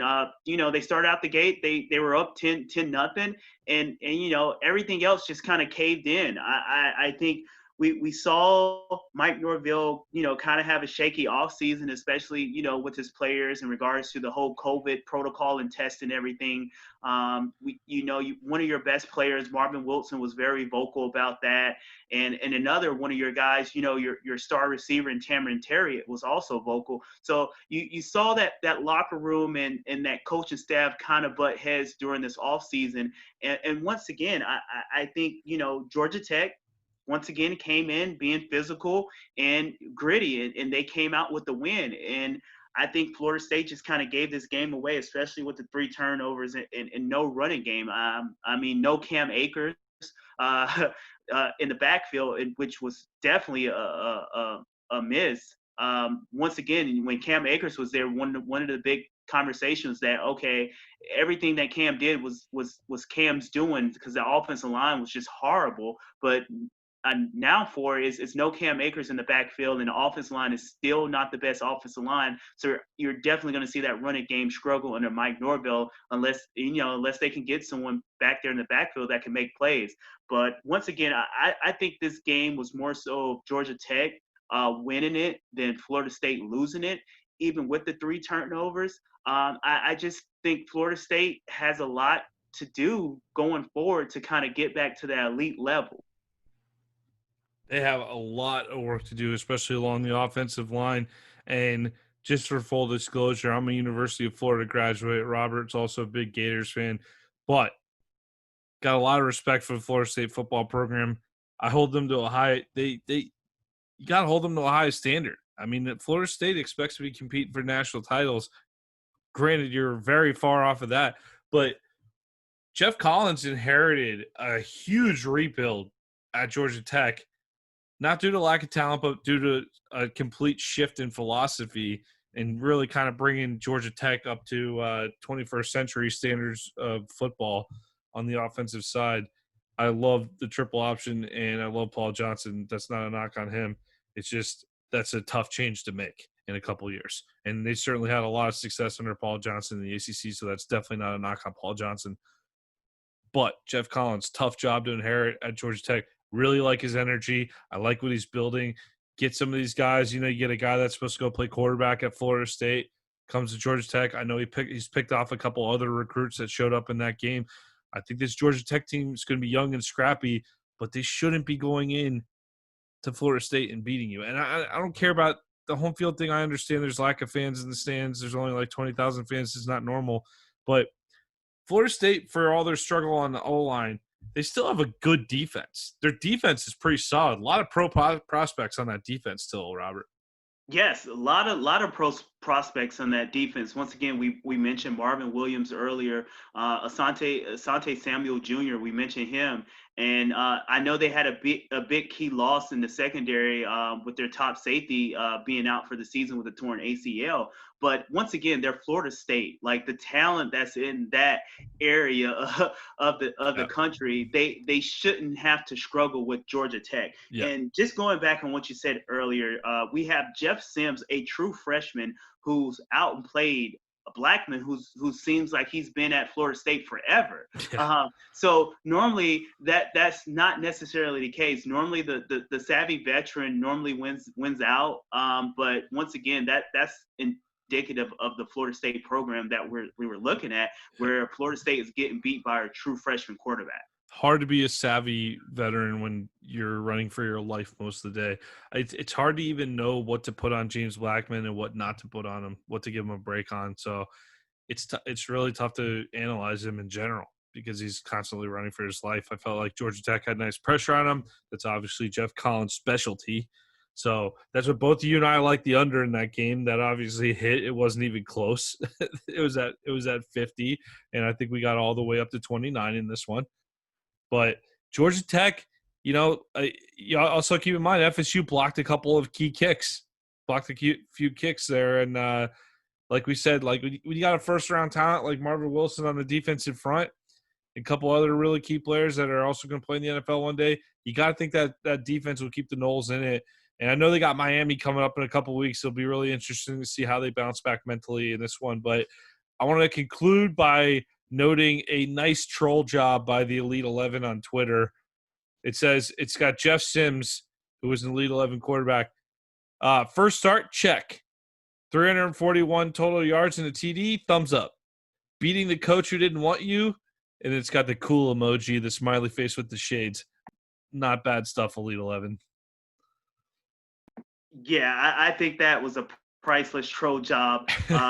Once again, like Jeff Sims, dude, he's a talent, and I think you saw that on display against a, maybe not a cohesive unit on the defense side of the ball for Florida State, but at least they have big time talent and draftable players on that side of the ball. And Jeff Sims, he got off to a shaky start, but he kind of honed in and he kind of put it together, and he pulled off the win. So once again, Jeff Sims, Elite 11. He was the Elite 11 quarterback for a reason. What's going to happen this week when UCF goes up to Georgia Tech and smokes them? What's the reaction in the state of Florida going to be like? I think it's going to be more trolling to that Florida State fan base. That's what's going to happen. That's going to be a tough week. It's going to be a tough week if UCF handles Georgia Tech. I mean, I can definitely see it happen. We're going to analyze that game later on, but just prepare for the troll jobs that's going to be out there, Nate. Oh, yeah. If that happens. Yeah, that's going to be a tough week for Seminole fans if that happens. But we'll see. UCF finally gets their opportunity, get some ACC competition in. Looking forward to seeing that one next week. That would be definitely one we're tuning into. Look, normally I probably wouldn't include these next 4 teams, next 2 games. We got 2 more games we're going to discuss in the college game, then we're going to switch to the NFL. But, hey, not a ton of games this week, so they're going to work their way in the rotation. And this one happened to be a fantastic game. Pretty ugly for 2.5 quarters for the Tulane Green Wave, but they went on the road to South Alabama. Once again, South Alabama making some noise. They took down 2-touchdown favorite Southern Miss in their opening game. But the Green Wave were in serious trouble in this one. Willie Fritz and Tulane of the American Conference, they've been having a kind of a good run since he's been there. We're not talking about winning conferences, but Tulane, a program that's been down for some time, playing some good football under Willie Fritz. Definitely not a pushover. You expect them to take care of a bottom feeder like South Alabama, but South Alabama's bottom feeder in the Sun Belt, which apparently is only next to the SEC in the South, Robert. So the Green Wave were in trouble in this one, and South Alabama appeared primed to pull its second upset in a row to open the season. And just for reference, Jaguars coach Steve Campbell, third year at South Alabama, he went 3-9 in 2018, 2-10 in 2019, and he's yet to record back-to-back wins since taking over. So when South Alabama is holding a 24-6 lead in the third quarter over what appeared to be a lifeless Tulane team, you got to think that they're feeling pretty good about themselves. Yeah, I think the night was set up for South Alabama to really put their name on the map. They open up the game with the new facility and a new campus area for a nationally televised game, and they get out to an 18-point lead midway through the third quarter. However, it didn't last. And just like you said, the Tulane Green Wave fought back and they won the game. But South Alabama, they showed tremendous fight on both sides of the ball, and it was a gritty game back and forth. But for South Alabama, penalties and turnovers just, popped up at the most inopportune time, and it killed them. So therefore, it normally what they say from a coaching perspective, scouting perspective, if you win the turnover battle, you're going to win the game. And Tulane did that, and they fouled out and they won the game. Yeah, they really two TD drives and by the early fourth quarter cut the lead at 24-19 after a missed 2-point conversion. But thanks to a strong defensive effort, Tulane managed to keep South Alabama scoreless throughout the rest of the second half and scored the go-ahead TD with 3:18 remaining. So great comeback win for Willie Fritz in the Green Wave. And it really turned out to be, I know I said that Georgia Tech FSU game was probably the best game, but this might have been a better game. Might have been a better game, but maybe not, doesn't carry the significance of the Georgia Tech upset, but still a good win for Tulane. A lot of fun to watch that one. We're going to finish up our college football the way college football finished up this Saturday night with another terror from the Sun Belt. Coastal Carolina, this is what I read at halftime. Coastal Carolina 28, Kansas 3. And I watched the first half because I put a little money on Kansas covering -7, and I actually won some money back by betting Kansas plus 21 at halftime. That's how you know your night's not going that well in the betting front, Robert. Yeah, that was a great hedge, by the way. But I think one of the things that jumped out of me and when Coastal Carolina, that's 2 years in a row that Coastal Carolina knocked off Les Miles and the Kansas Jayhawks. I mean, we can dive in and we can talk about the injury to Puka Williams, which is, we know the talent that he is, All-American running back, all-conference running back. However, Kansas should have enough talent to knock off Coastal Carolina, and this is the second year in a row. So, I mean, a lot of people can say, hey, it's Les Miles is on the hot seat. I mean, you lose to Coastal Carolina 2 years in a row. Come on, the Mad Hatter is kind of losing some, pizzazz or something, losing to Coastal Carolina. But I think one of the main things that stuck out to me in this game, Nick, is, Miami has the turnover chain. Coastal Carolina came out with the turnover mink, like the pimp coat. And that was like, wow, like that's the most flashiest Jon Snow pimp coat that I ever seen. So that was exciting to me. And actually with having no fans in the stands, one of the things that we were privy to is hearing some of those on the field conversations. And after freaking Coastal Carolina went up, you can hear Coastal Carolina saying, hey, these guys cannot play with us. And that is crazy. If you're a Power 5 fan and you're watching this game against Coastal Carolina in the Sun Belt Conference is just saying, hey, the Power 5 can't play with us. That's pretty damning if you ask me. And I think Les Miles has to regroup the cavalry and come out and improve something in there in Kansas next outing. But wow, Coastal Carolina just took Kansas to the woodshed. But one thing that jumped out at me again was definitely the turnover coat, or the turnover mink pimp coat. I thought that was awesome, Nick. I'm gonna make a case. I'm gonna make a case for Les Miles here for a second. All right, so the Chanticleers, one of my favorite mascot names in college sports, by the way, the Chanticleers. They went into Lawrence last year. They beat the Jayhawks, although they only beat them 12-7. This was just a whooping. And the rest of the half, Kansas, I know, put up some points in the second half, but it wasn't really close. So Coastal Carolina was like one of those games you watch. They were the better team, like talent-wise, everything. They looked like the better team. But last year I wrote Kansas and Les Miles off because they were one of those programs I was super interested in watching because of the Mad Hatter. Even though he always drove me nuts as a head coach, he's entertaining. He's definitely entertaining. So definitely watched the Kansas a little closely at the beginning of last year. Wrote them off after losing the Coastal. But you know what they did the following week after that game, Robert, last year? They went into Boston, and they whooped BC. Steve Adazio and the Eagles, 48-24 on the road. Do you remember that on a Friday night? Yeah.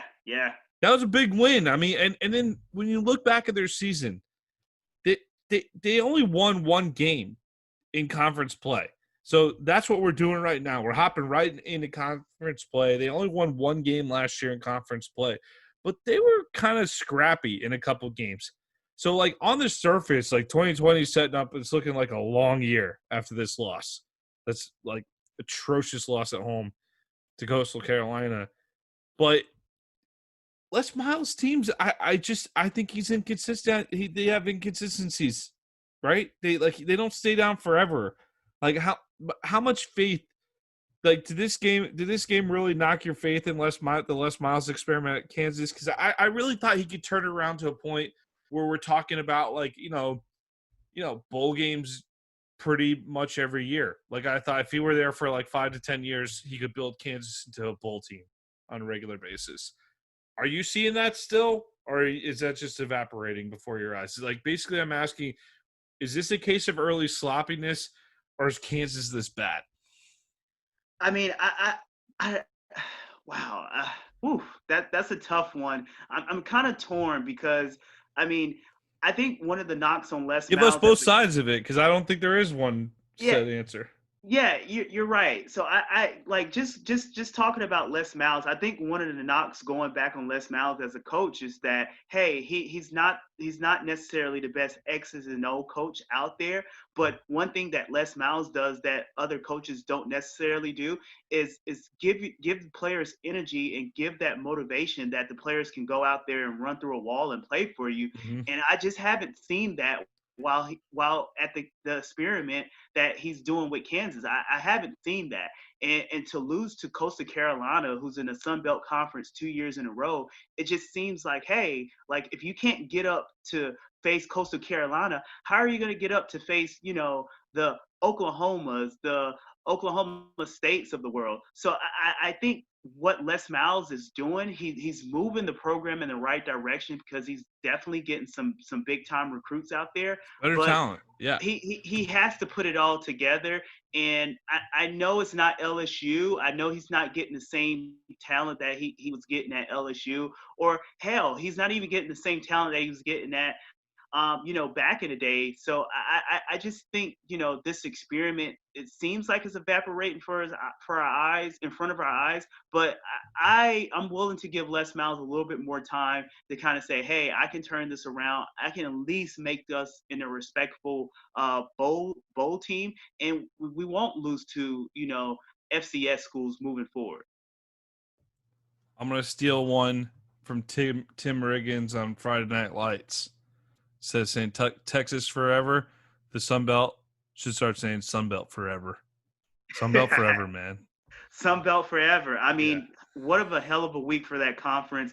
And actually, it was some troll jobs out there after Kansas went down to Coastal Carolina and saying, hey, Kansas is really not a Power 5 team. So I thought that was a big troll job that I saw on Twitter, that people was knocking Kansas out of the Big 12 and the Power 5 and saying, hey, they're not a Power 5 quality team. That was pretty indicative of the loss that they suffer at the hands of Coastal Carolina. It would be fun to have some sort of like European soccer model. Like I'm thinking more like the Premier League, where you can get relegated if you're just Kansas and you roll out terrible teams year in and year out.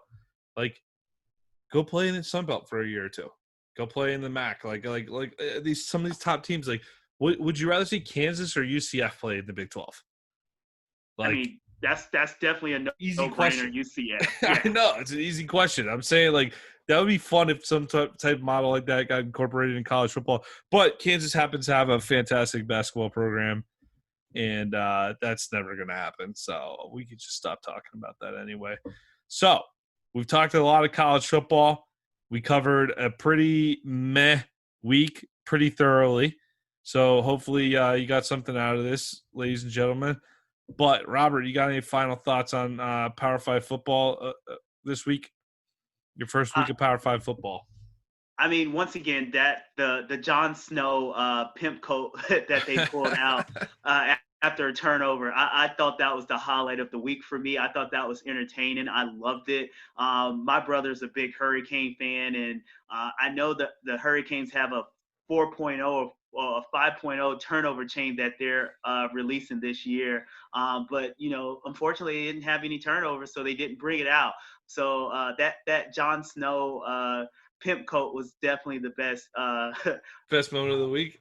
Best moment of the week that I saw. So I thought that was awesome. I had fun watching teams that I normally won't watch a ton of. I mean, granted, we're doing this podcast this year. Like, I'm making an effort to watch more in general, because we really want to make this a podcast that not that I didn't watch more before, but like I really want to watch a little more in depth, because we really want to make this a podcast where we talk about Tulane and South Alabama, and we're not just talking about Alabama and we're not Alabama and Clemsoning you to death all the time. So we really do want to spread the love, watch some good football all the way around, but without the SEC, without the Big Ten, it's a lot easier to give an entire afternoon to an up-and-coming Georgia Tech and a pretty terrible Florida State team. That's a lot easier to give my afternoon to that. So it'll get more competitive in a couple of weeks, but I thought it was fun, like, kind of spreading out and watching some different parts of college football that we don't get to watch a ton of on a regular basis, like in depth like that. And I think we'll be doing the same next week. So I'm kind of looking forward to that. Yeah, I definitely agree with that. And I think one thing that I honed into or focus more is just the scouting aspect, and just saying, hey, like, wow, some of these guys in these lower tier conferences can actually play football, and then it questions you and say, hey, what I wonder what kind of went wrong on their recruiting trail or their recruiting process, or why they're playing for Coastal Carolina, not playing for Kansas. So I think those were a lot of the questions that was coming to my mind as I was watching games this week, Nick. Those are great questions. We should actually try to find some of those stories, bring it to people on an episode, on a future episode. I would love some recruiting stories, some misses, because I would love to know that from all angles, like from a coaching angle. How does that get missed? How does that get missed from every different perspective? Would be super interesting. We got to try that out. But I'm going to wrap this up, because as you can tell, Robert and I could talk forever, and we're going to wrap off the college football segment of this, and stick with us right after this break. We'll be back with the NFL.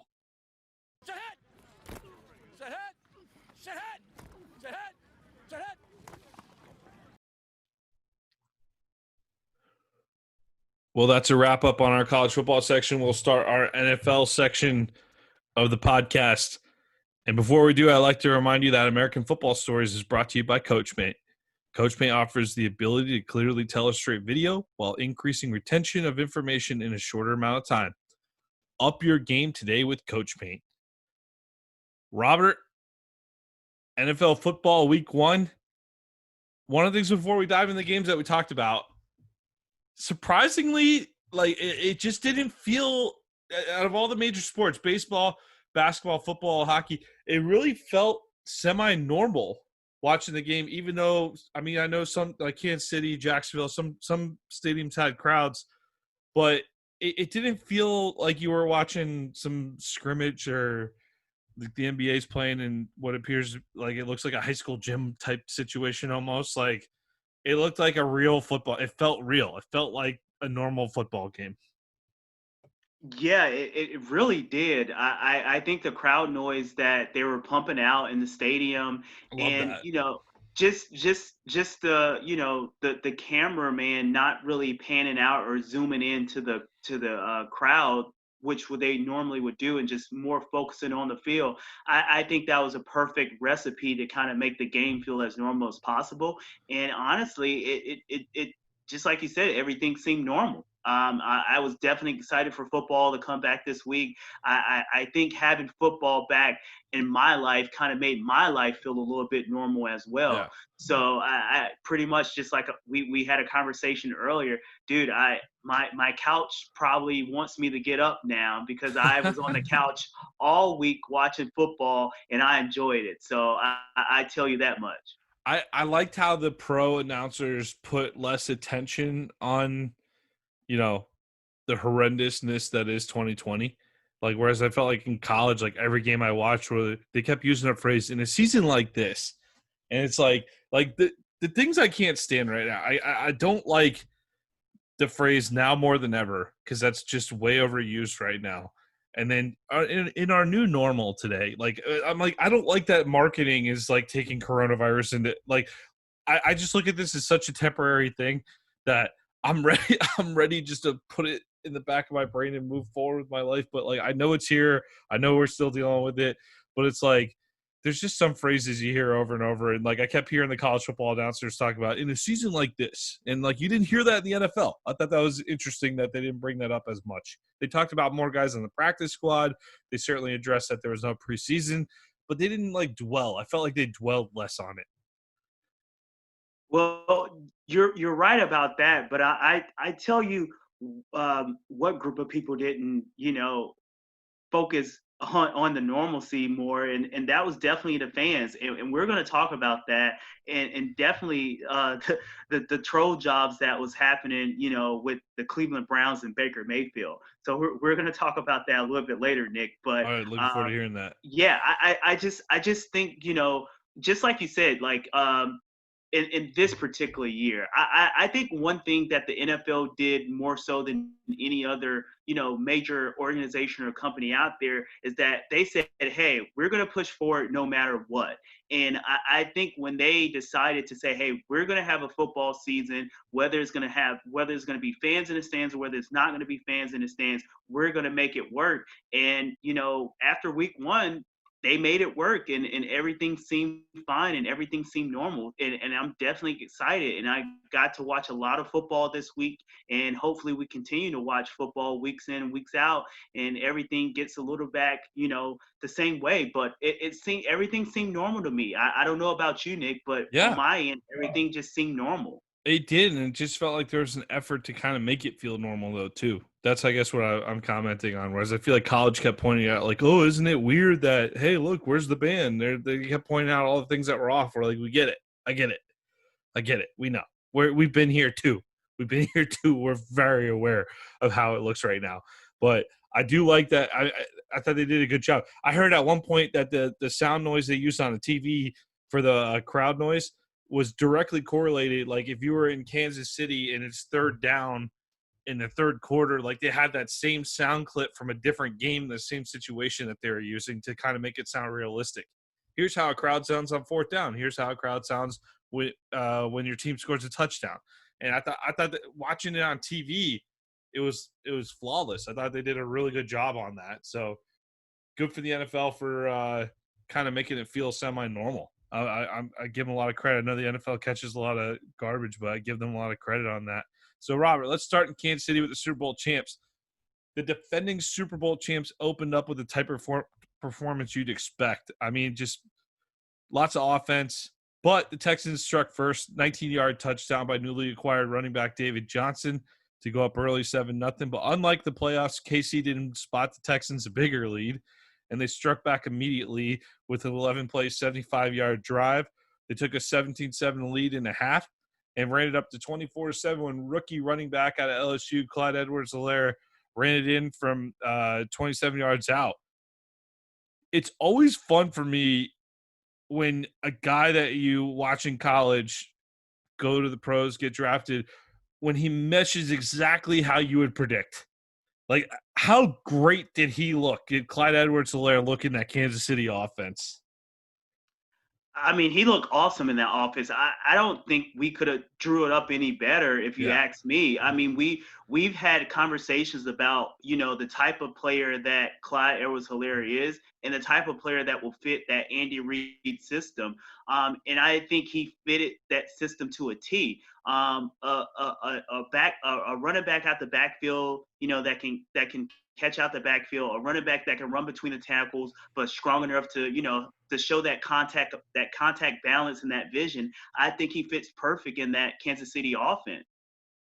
Yeah, it just he looks like just the absolute perfect fit for Mahomes. So anyways, Watson, 2 late TD drives, closes the gap a little, makes it look closer, but Mahomes tacks on, and the Chiefs tack on a field goal late, 34-20 week 1 win. Didn't look like much sweat. It looked like kind of. I don't think we're expecting Houston to really challenge for the AFC this year. So I think most people are expecting the Texans to really kind of be held back a little bit this year. Deshaun Watson's going to have to do a lot of work. And Kansas City, tough opener for Houston, but what are you going to do? 34-20. Houston will look to bounce back next week. Good start for the Chiefs. Also, Andy Reid's face mask that was all fogged up. Unbelievable A+ stuff. I love the Andy Reid face mask. Yeah, that should have been my first comment on the game. I think Ryan Clark tweeted out something that next time that he wears that face mask, he needs to put like some windshield wipers on it. I thought that was pretty hilarious, if you ask me. But one thing, Nick, I think that one thing that jumped out to me is it's just definitely, I know everyone's going to talk about the loss of DeAndre Hopkins, but it was evident in that game how much DeAndre Hopkins means to that offense. I mean, granted, we spoke about David Johnson in the game that he had. He had a solid game. Nice game. Yeah. It still don't seem like he's the David Johnson of old. Like it seems like he's lost his explosiveness. But at the end of the day, he's a good enough back to kind of get the job done. But I think he's just going to have to be the explosive David Johnson that we know in order to keep Houston Texans vying for a playoff position, which I don't think they can without DeAndre Hopkins. And that defense, on the defense side of the ball, it just seems like Patrick Mahomes just kind of picked apart. But I mean, that's what Patrick Mahomes and the Kansas City Chiefs offense does anyway. But it just seems like, that defense was non-existent. Well, it will be interesting to see David Johnson a little more going forward when they're not having to play catch up against the Chiefs, because Houston really hasn't had a bell cow running back since Arian Foster left. So it'll be interesting to see if O'Brien's trading Hopkins for him, you got to think O'Brien, even if it's like, I mean, if I did that, I don't know, Bill O'Brien's ego is probably like what most guys' ego is, if not more so, because you're an NFL head coach. Like, you're probably going to try to use him to make a point. So I expect David Johnson to at least get a solid chance to prove himself in Houston. So it'll be interesting. I don't think that the game against the Chiefs is a great way to start your time in Houston for Johnson, but he had a couple nice runs, including a 19-yard touchdown run. So yeah, I mean, he didn't look like the David Johnson of old, but he did look like, hey, he's a viable option that we can hand the ball off to. But I think one of the losses that no one's talked about is the loss of Duke Johnson. I know he left the game with a leg injury, but no reports came out of how severity it was. But I think moving forward, that's going to be a big loss for the Houston Texans in the backfield. Yeah, definitely hurts them on the depth, but I think O'Brien, he's found ways to bring running backs in and make some plays in the past, and I think with Deshaun Watson is going to be your real key anyway. So I think they're going to rely heavily on Watson in that passing game. You like to see Brandon Cooks get a little more involved going forward too. So I'm going to move on to Sunday here. The New York Jets at the Buffalo Bills. Bills 27, Jets 17. New weapon Stephon Diggs caught 8 balls for 86 yards, and the Bills just absolutely rolled in this one. Wasn't really – I mean, it's a 10-point game on the scoreboard, but it wasn't close. New York's offense was out of sync most of the day. Only managed 254 total yards in a relatively ugly performance that was offset by a few big plays. And, yeah, Jamison Crowder, fantasy owners, we know. We saw the highlight. We know. But I like the Jets GM, Joe Douglas. I think he'll build something in New York, but I think he just needs more time to do so. And I wanted to know. I saw Le'Veon Bell only had 8 touches in this game, but was he injured at all? I don't recall seeing that he was injured. Yeah, I didn't hear anything while I was watching the game. I didn't see anything after the game in the reports or anything. I think that was just a testament of that Buffalo Bills defense. I mean, that defense is probably one of the best defenses in the NFL.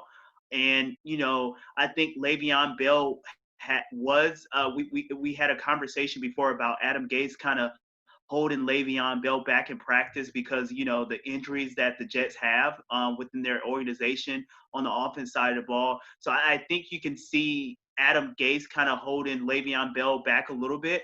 But at the end of the day, I looked on the sideline and LaMichael Piron wasn't even active. He wasn't even dressed. He was in street clothes. So I was just thinking about, the injury bug that's hit that Jets organization.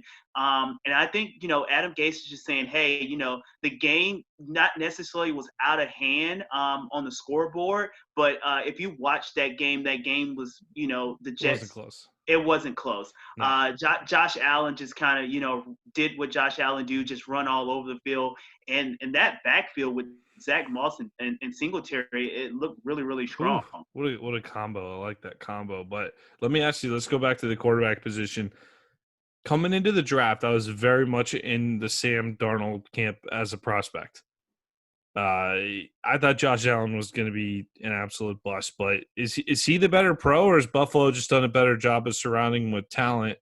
And before you answer that, I know Allen produces some fun highlights, but I don't know if you happen to see the highlight today where he rolled out and he missed a wide open receiver in the back of the end zone by about a mile.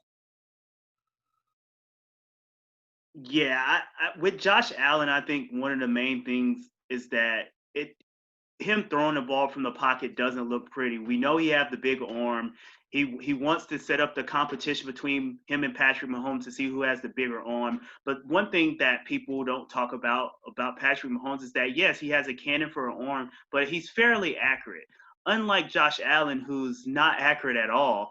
I think you see more of the highlights with Josh Allen using his legs. Yeah.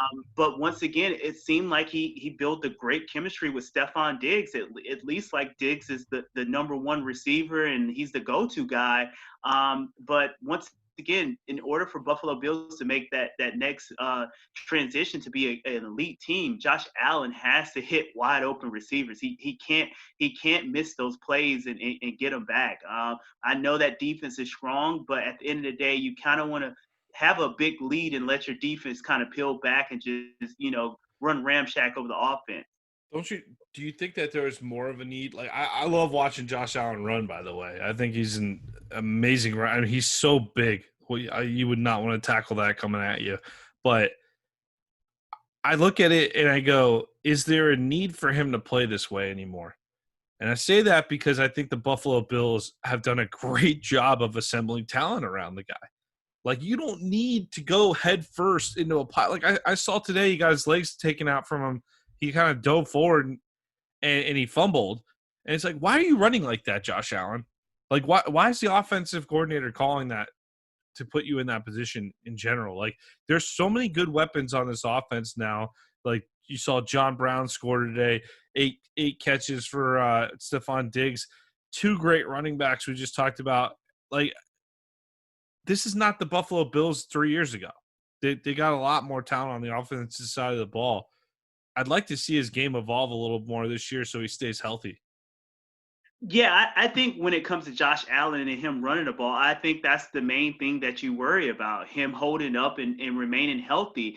But I think that's the only way that Josh Allen knows how to play, at least right now. I don't think he's that pocket passer that, we would love to see. So, my whole mantra is that if it's not broke, don't fix it. And right now, Josh Allen using his legs and his athletic ability gets the job done, especially with that great defense that he has on the other side of the ball.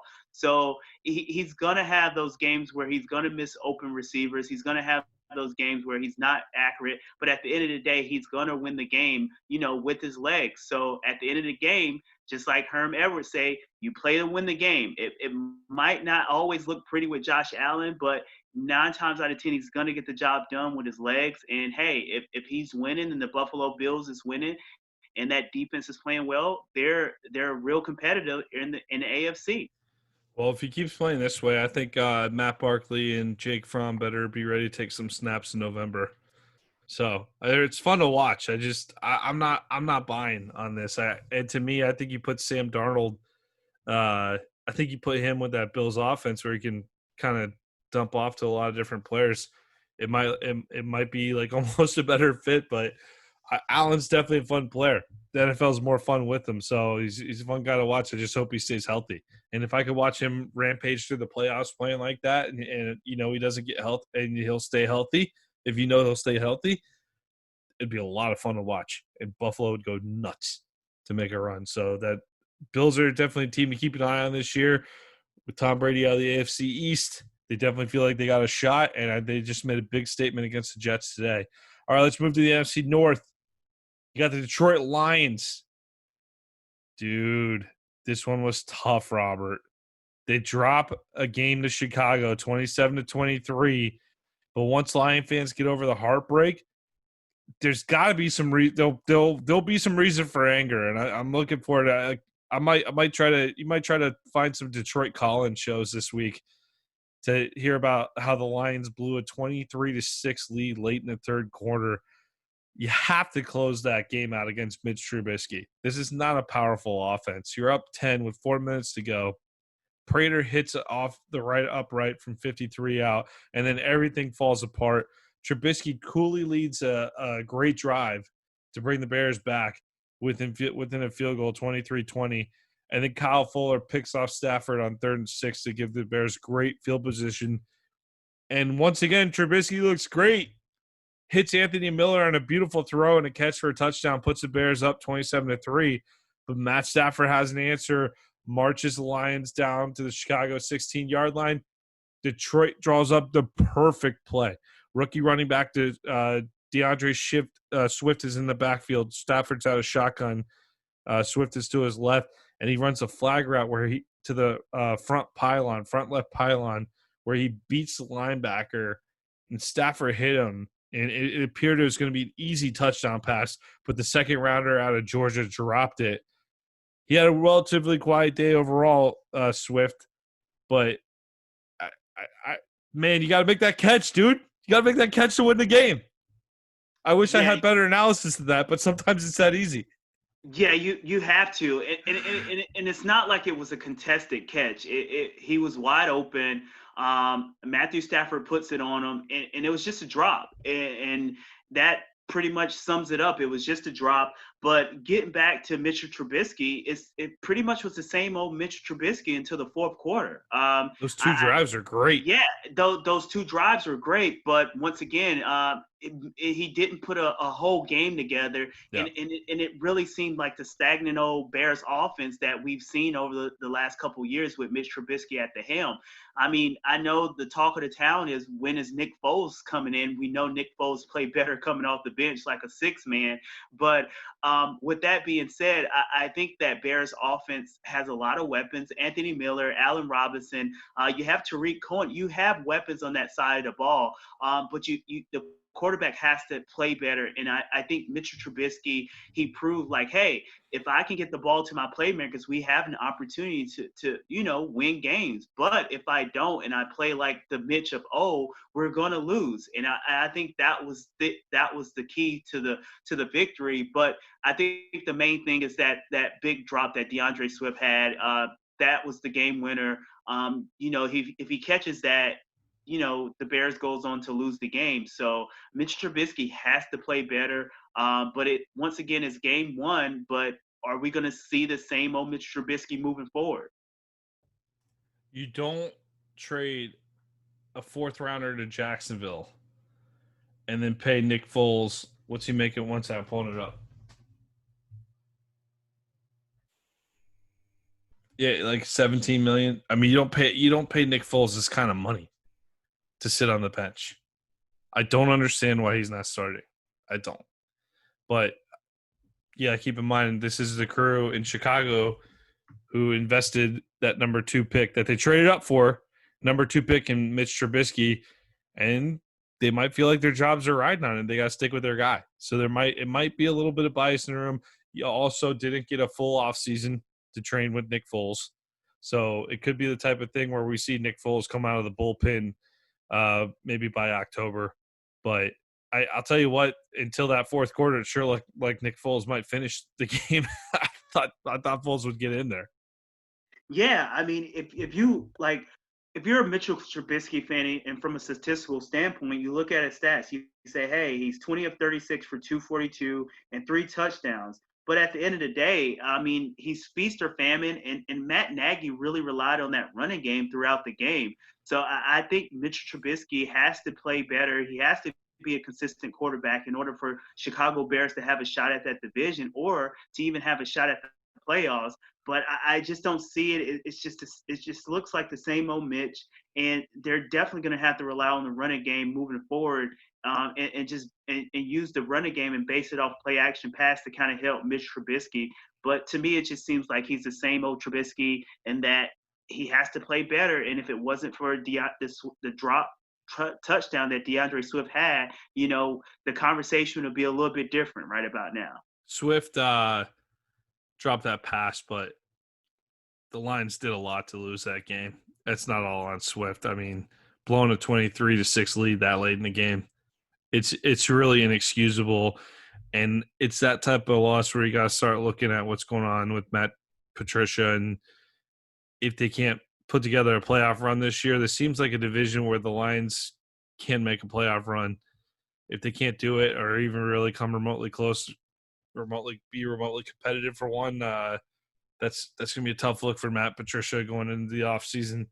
So this was one that got away. I think they're going to kick themselves on it down the stretch. I think it's going to matter. Tough loss to open for Detroit. Got to give some credit. Ageless wonder, Adrian Peterson, 14 carries for 98 yards.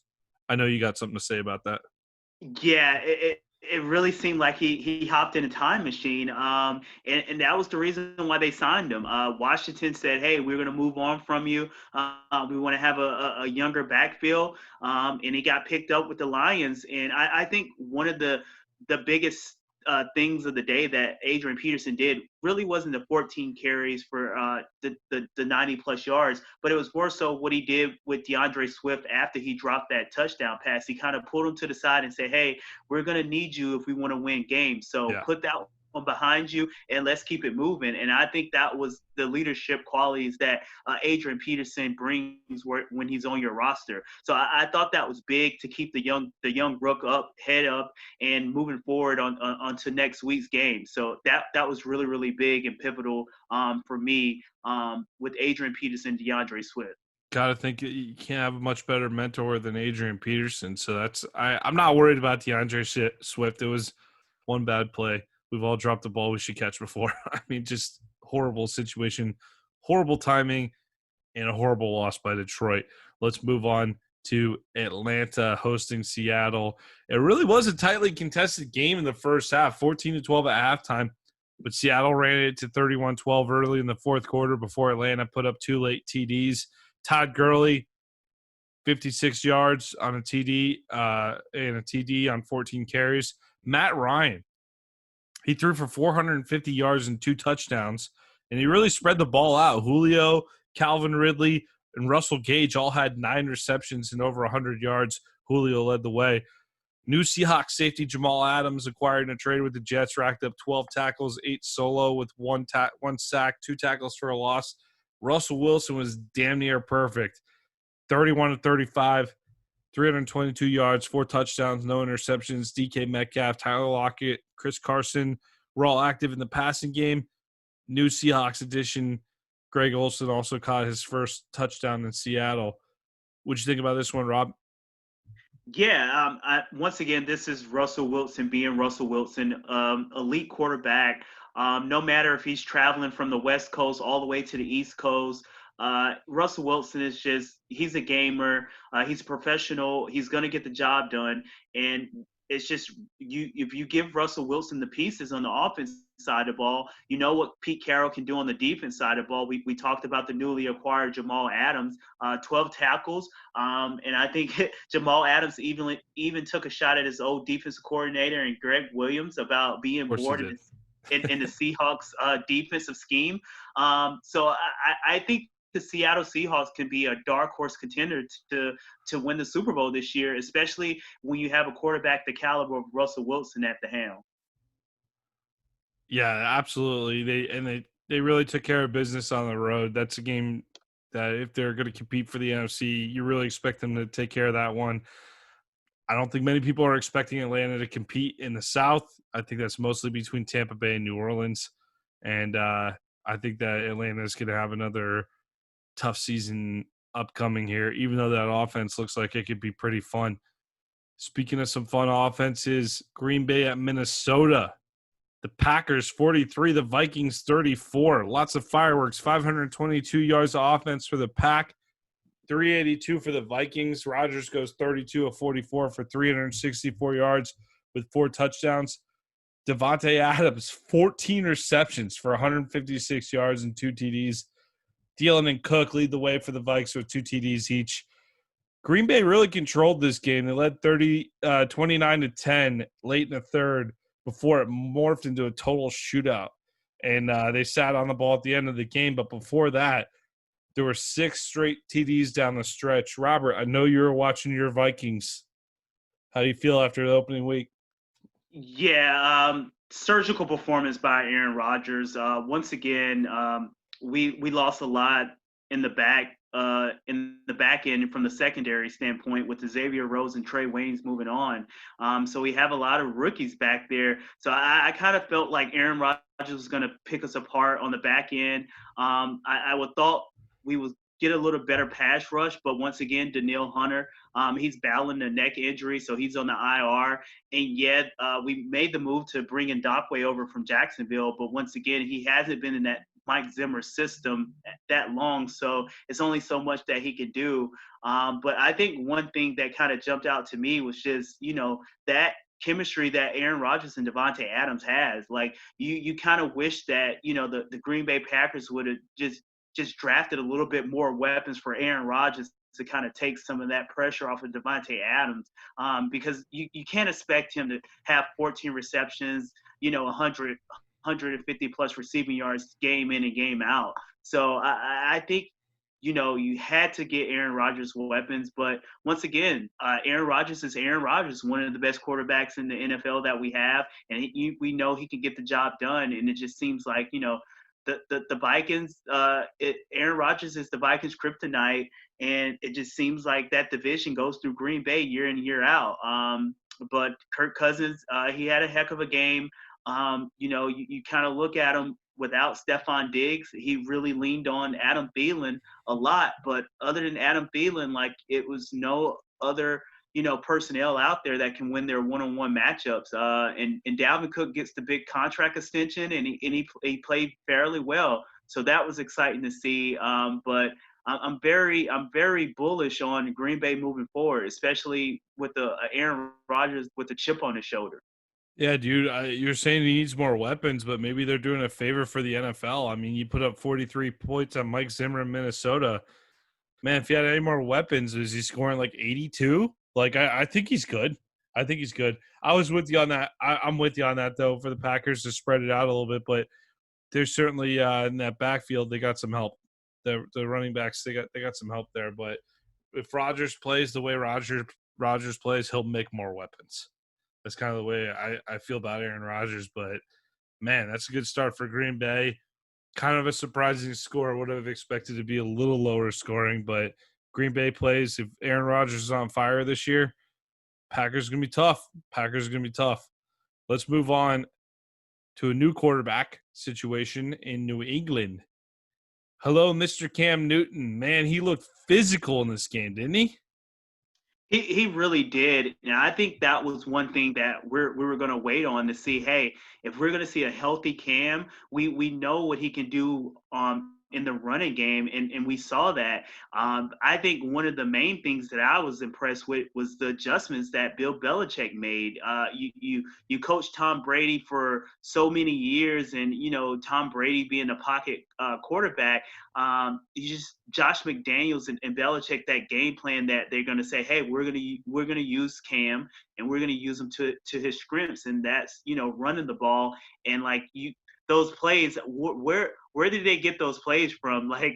Tom Brady is not running those plays. So just to see that adjustment with the new quarterback goes to show you that Bill Belichick is definitely one of the GOATs out there from the coaching position, and that he's willing to adapt and he's willing to change no matter what his personnel dictate. 19 passes versus 42 runs. I think we just saw how the Patriots want to play this year. Yeah, and don't forget that defense played really, really well as well. We know, Fitzpatrick is a gunslinger, but, turnovers win games. And that's one thing that the Patriots did today. They took away the ball. So, and it just seems like the Dolphins has been having, the Patriots number the last couple of years. But once again, Cam Newton, it really seems like he's healthy. It seems like he's energized. It seems like he's invigorated. He's playing with a chip on his shoulder, and he has one of the greatest coaches to coach him up. So I kind of like the Patriots moving forward. Maybe not, winning it all, but definitely can be in competitive and competing with the Buffalo Bills to win that division. I like what Chris Greer, the GM of the Dolphins, and Brian Flores, the head coach, are building in Miami. I expect them to be in a lot of games this year. I don't think this is going to be the same type of season as 2019. They really hung around here, but the Patriots defense was just too much at the end of the day. Cam Newton, a lot of fun. Good to see. Good to see how the Patriots are going to look, but I'd like to see a little tougher challenge. I don't know if the 21 points if that's going to be enough. And run the ball on a 19-42 spread is going to be how you beat New England how you beat Kansas City in the AFC. So it'll be interesting to see how that offense evolves. And if they're going to run Newton like that, they better hope he stays healthy too. The Washington football team makes its debut, Robert, and puts up 27 straight points to beat the Eagles. The Eagles blew a 17-0 lead early on. Wentz looks great. Early, Philly's rolling, but then he's picked off with under 2 minutes remaining in the first half. Haskins takes advantage of good field position, punches it in, 17-7 at half. Another Wentz pick in the third gave Washington the ball near midfield. The offense cashed in again. Another TD cuts it to 17-14 early in the third. Dustin Hopkins makes a field goal early in the fourth to tie things up at 17. And after a 3-and-out, the Washington football team took over near midfield again. It went 48 yards in 13 plays to take a 24-17 lead. Washington tacked on another field goal late, and the defense completed its second half shutout for a 27-17 opening day win for Ron Rivera and the Washington football team.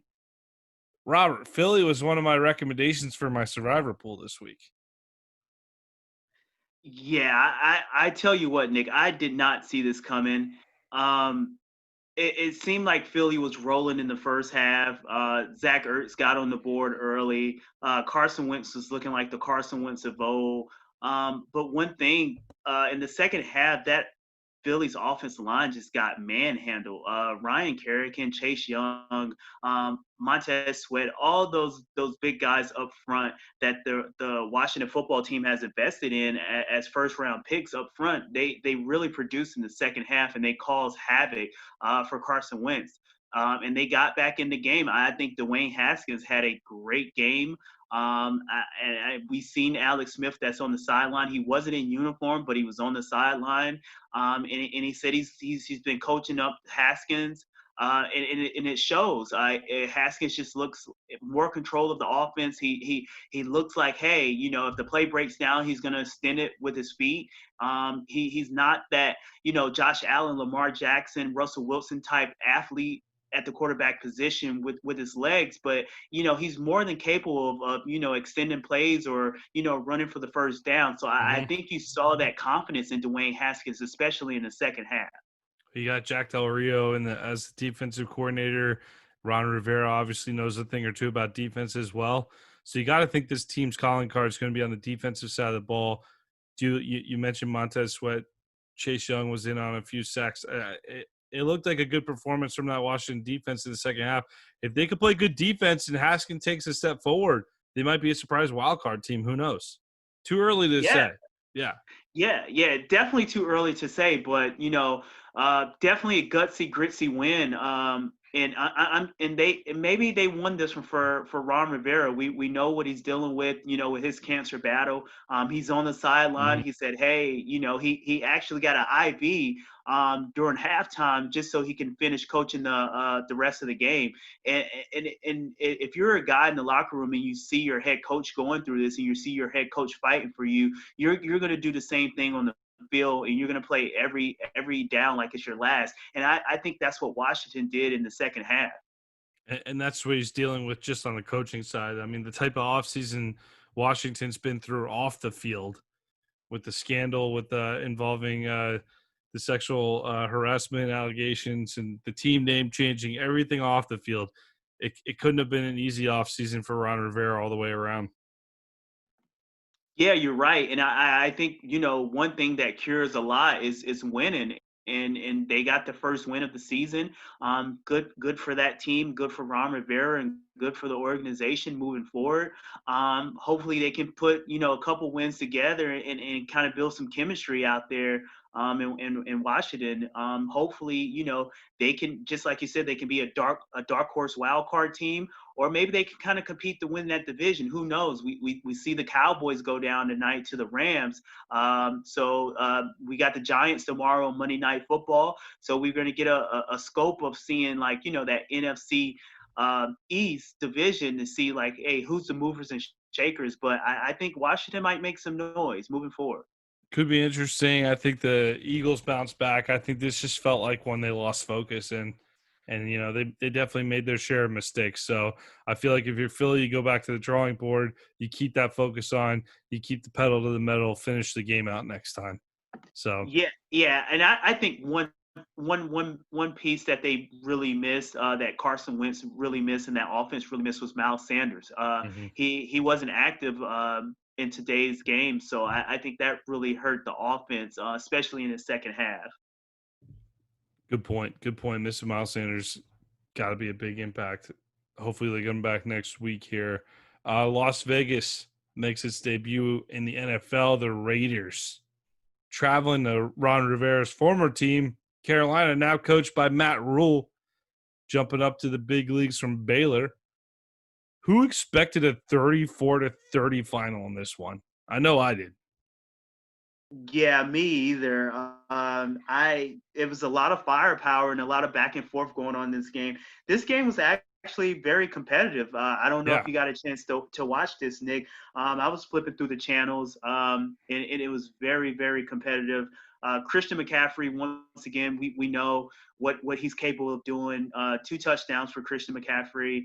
And once again, Teddy Two Gloves Bridgewater played exceptionally well. It looked like he has command of the offense, and he moved the ball around.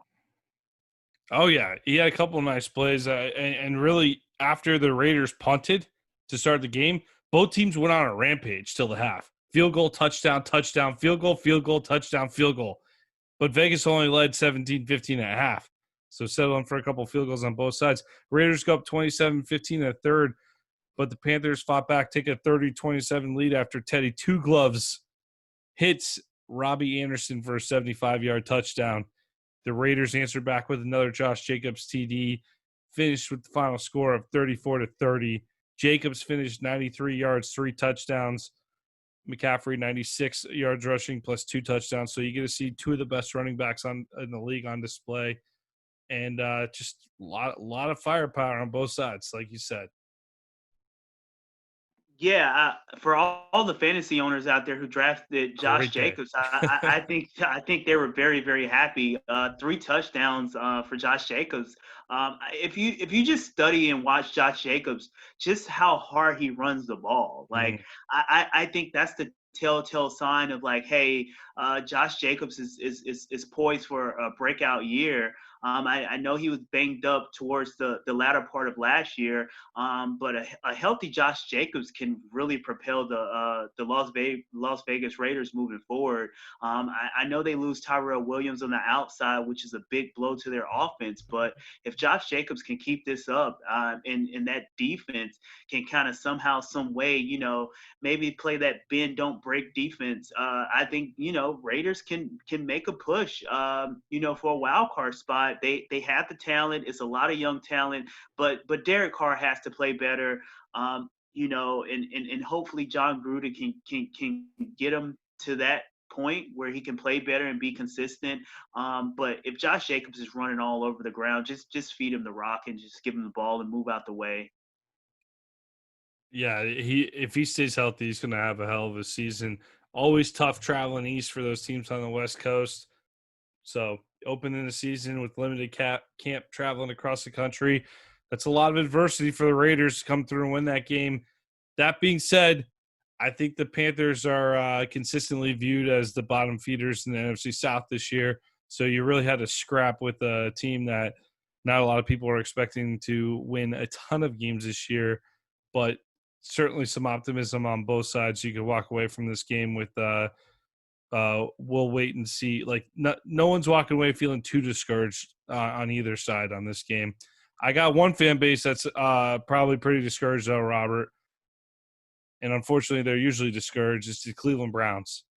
Man, what an ugly, ugly affair opening with the Ravens today. You really kind of hope to see Cleveland take that next step at some point with this talented roster.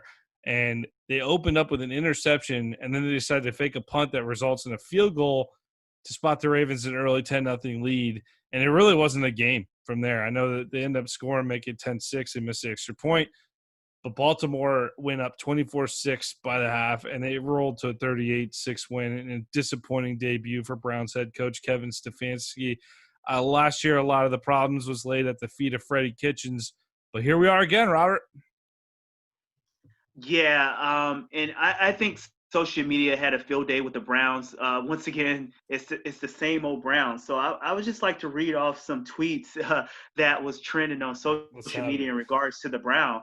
So you had one tweet that says, "A Baker Mayfield interception, football is officially back."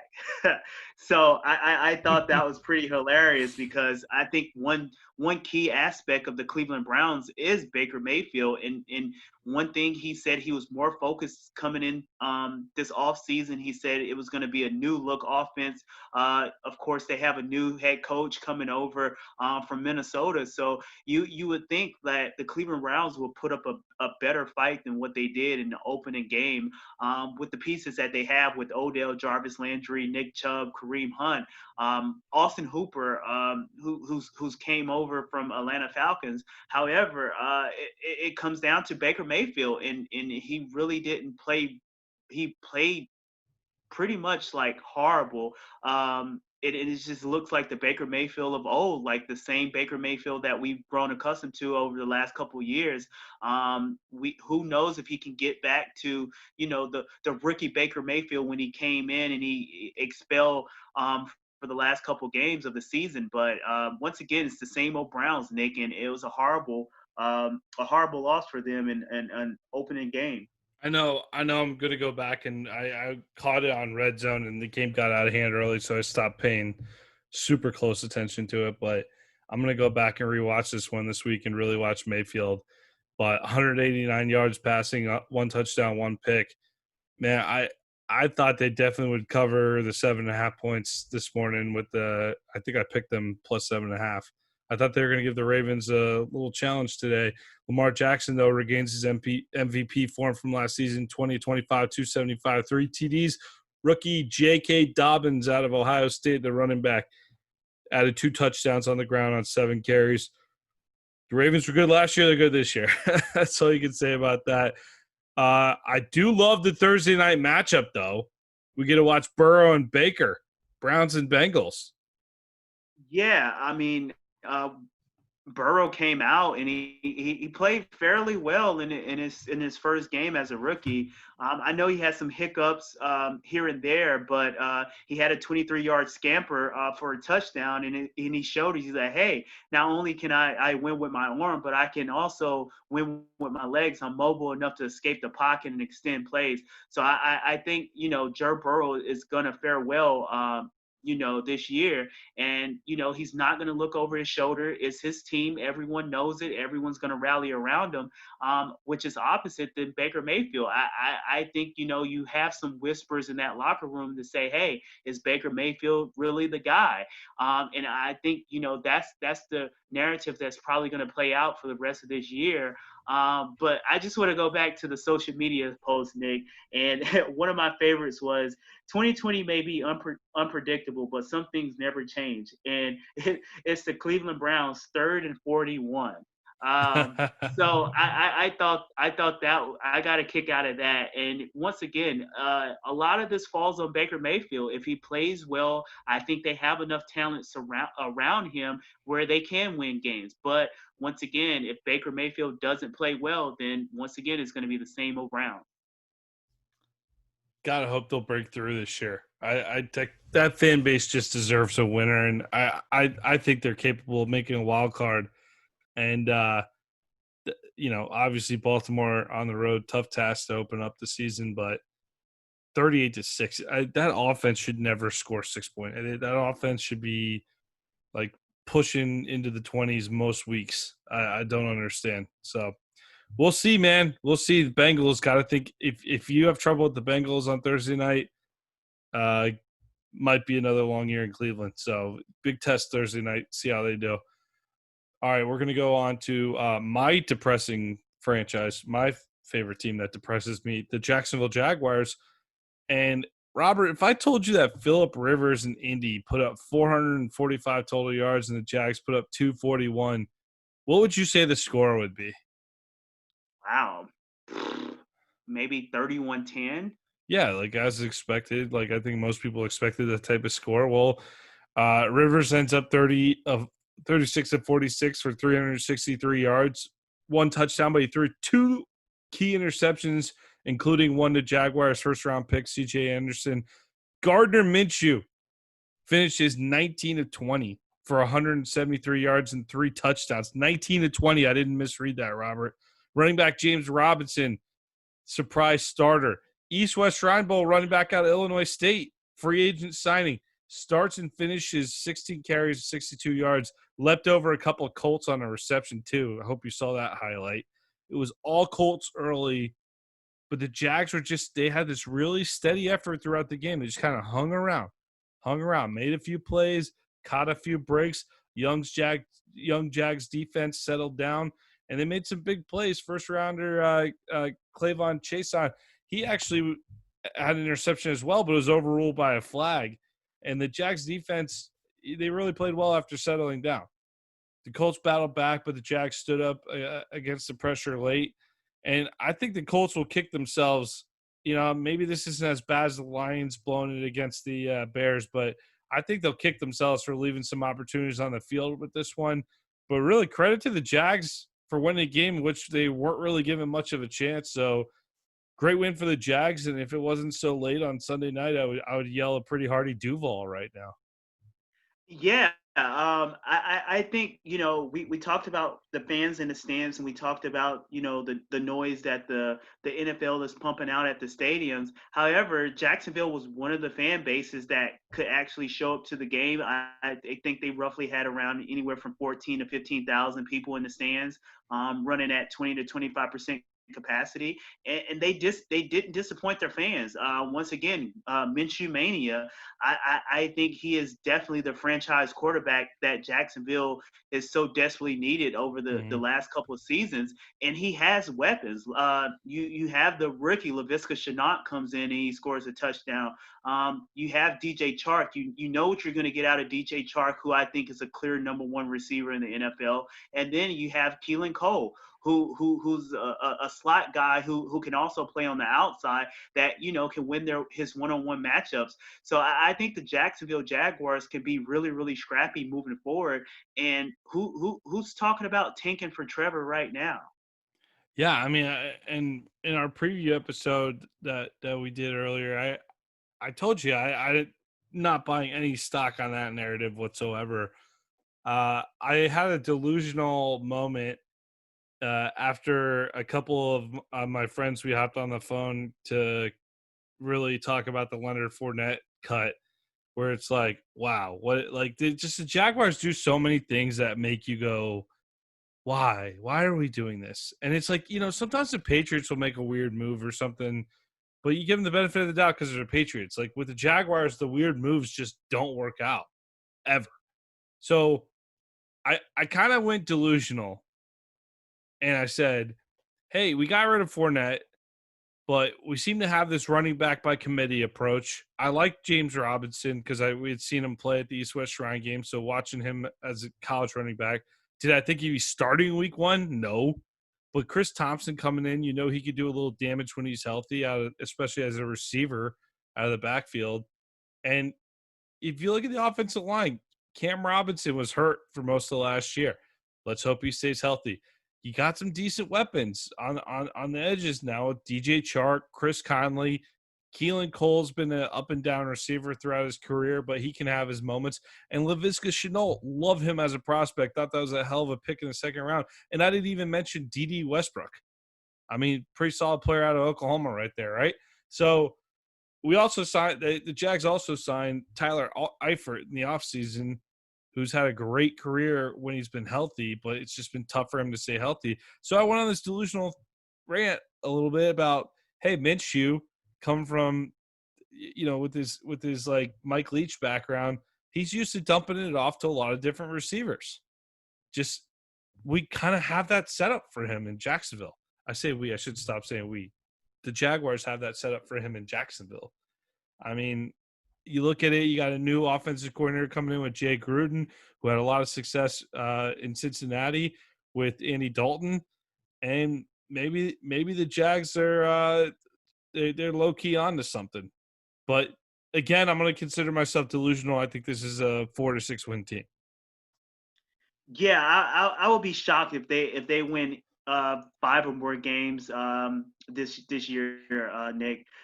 But going back on the Colts, I think one of the biggest loss for the Colts was the injury to Marlon Mack. I know he suffered like a Achilles injury. I don't know the severity of it. It looked bad. It was non-contact. He went down right away. It did look bad. So once again, I know they're going to do X-rays and MRIs on it tomorrow, and the reports are probably going to come out knowing the severity of the injury. But that's a huge loss for that offense. But once again, that's why you draft Jonathan Taylor. So hopefully, you draft Jonathan Taylor to take some of those carries, but hopefully Jonathan Taylor can hold up. He's a rookie. That you're putting a lot on the rookie at that running back position moving forward if Marlon Mack is unable to go for the rest of the year. And I want to put one more. Not that I'm not enjoying every second of this Jaguars win, but just put one more little piece of doubt in people's mind for Jacksonville. I'm sure most of the country's not up on the rivalry that is Jags Colts, but the Jaguars play the Colts tough in Jacksonville all the time. It's just one of those weird divisional things where it's like when Indianapolis comes into Jacksonville, you feel like, hey, the Jags got a shot. Even when Peyton Manning was there, they always played them tough in Jacksonville for whatever reason. So Jags off to a nice start, 1-0, fairly unexpected. But I'll tell you what, the whole tanking narrative was BS, and I called it out when we talked about that earlier in the offseason, Robert, because if Doug Marrone and Dave Caldwell don't win, they're out of a job.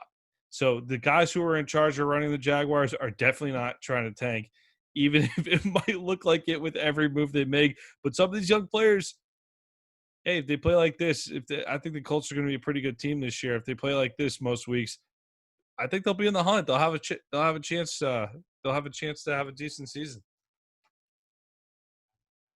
Yeah, I definitely see the Jags, definitely not winning more than 5 games. However, I think they do have pieces. They do have a foundation that they're trying to build. And if they could just, get those savvy veterans like they used to have. I mean, I know they let Calais Campbell go. Just having his presence in the locker room, that can mean a lot for a young team. But it just seems like the organization just wants these young guys to figure it out and just surrounding pieces with Gardner Minshew. So it seems like it's worked so far. And moving forward, we shall see what the outcome is going to be. Cool moment in the game. Josh Lambo, Jags kicker, after he kicked a field goal, he did Calais Campbell's signature celebration after he gets a sack, because he looks like he takes a home run swing with the baseball bat. And Josh Lambo did that exact celebration after making a field goal, and they posted on Twitter. Campbell actually tweeted about it, so that was pretty cool. But they call him his nickname in Jacksonville was the Mayor, and so they said little nod to the Mayor. Yeah, he's loved in Jacksonville. Calais Campbell's the man. He's loved in Jacksonville, and it's just his veteran leadership and being in that locker room. You kind of want to have that type of player around young guys, so those young guys can kind of look up to and from a professional level and say, hey, this is how we handle our business. But it just seems like the Jacksonville organization say, hey, Gardner Minshew, we're going to put everything on you, and we think you're our guy, and we're going to treat you like that guy until you prove us wrong. So I think Gardner Minshew can handle that, and he proves that, Minshew mania is real.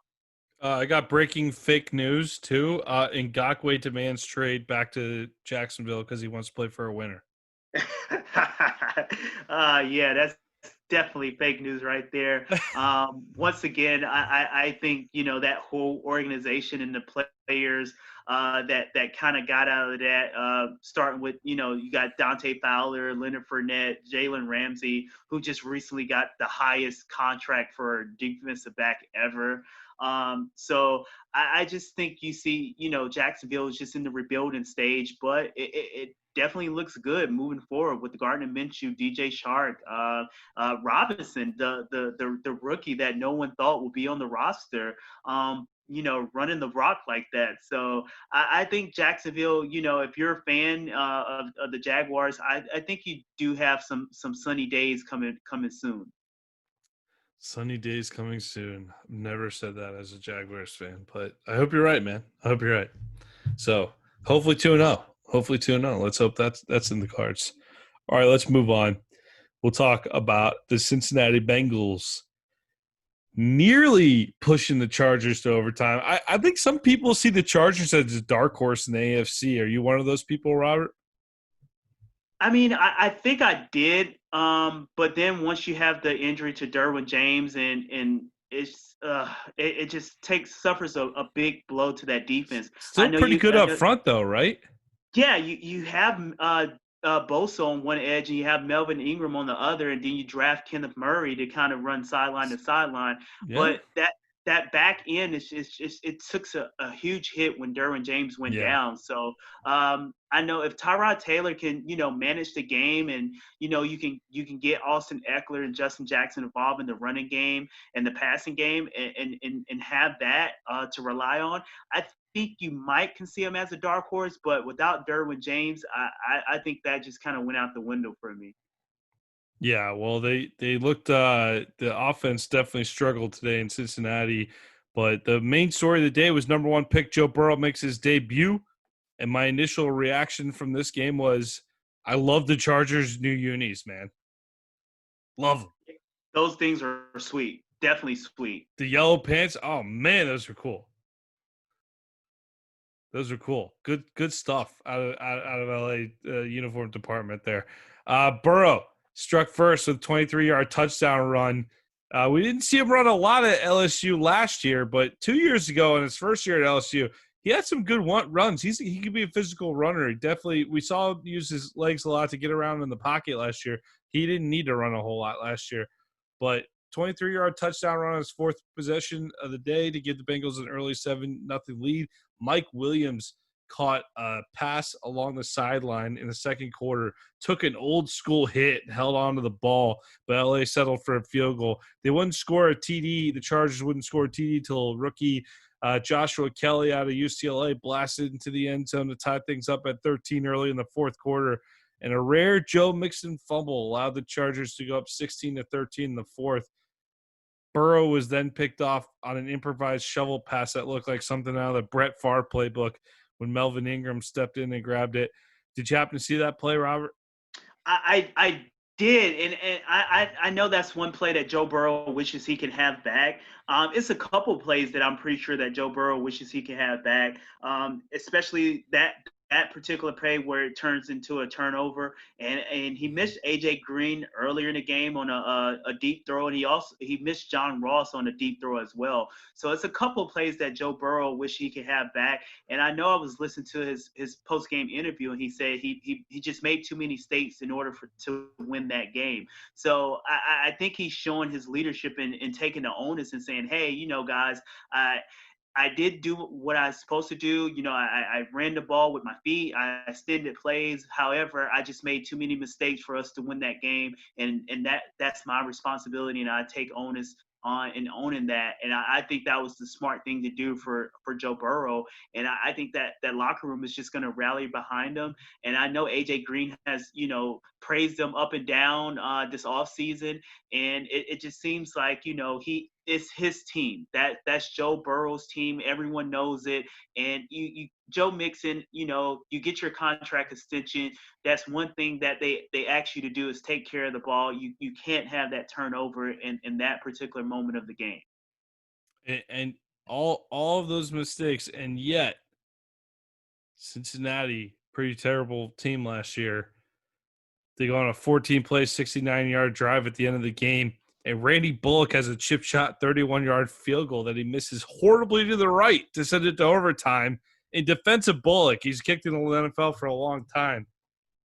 He looked like he was injured.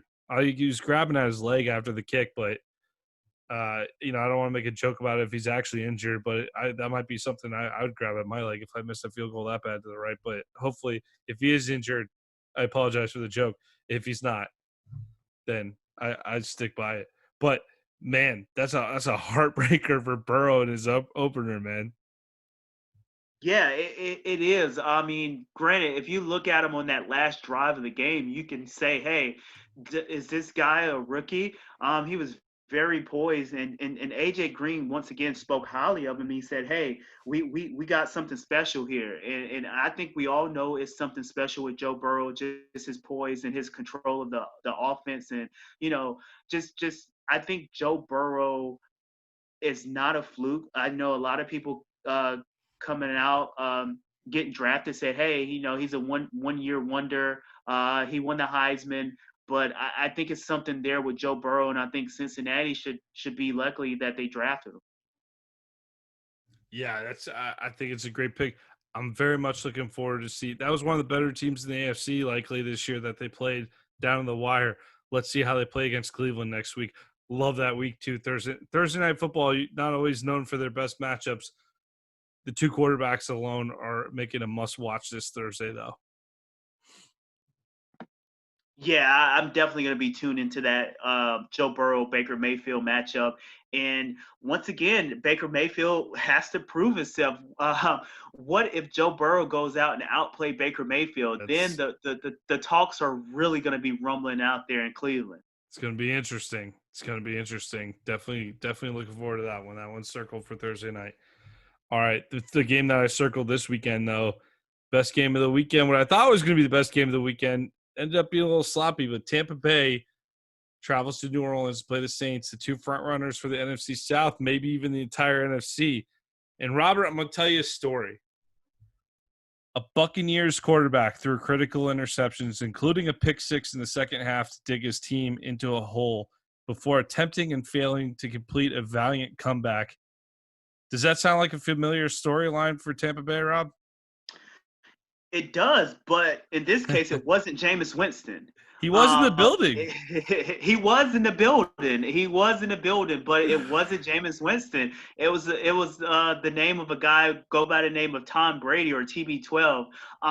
But once again, this to me it wasn't surprising, Nick. I kind of felt that New Orleans was definitely going to get the win. I felt like Tom Brady was going to struggle a little bit just with the chemistry between Evans, Godwin, and that offense. But one thing that we do need to talk about is that Marshawn Lattimore, Mike Evans matchup. Marshawn Lattimore kind of put the clamps on Mike Evans. If you want to talk about it, I know he had a touchdown catch, but that was his only reception for the game.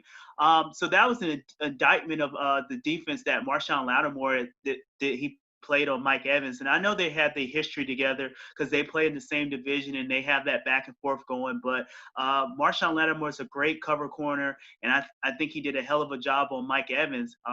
However, I think, moving forward, Tampa Bay is going to work in Leonard Fournette a little bit more. I think that offensive line has to, play a little bit better. But Sean Payton and the Saints, that it's just a machine. It's a robot. They know what they want to do.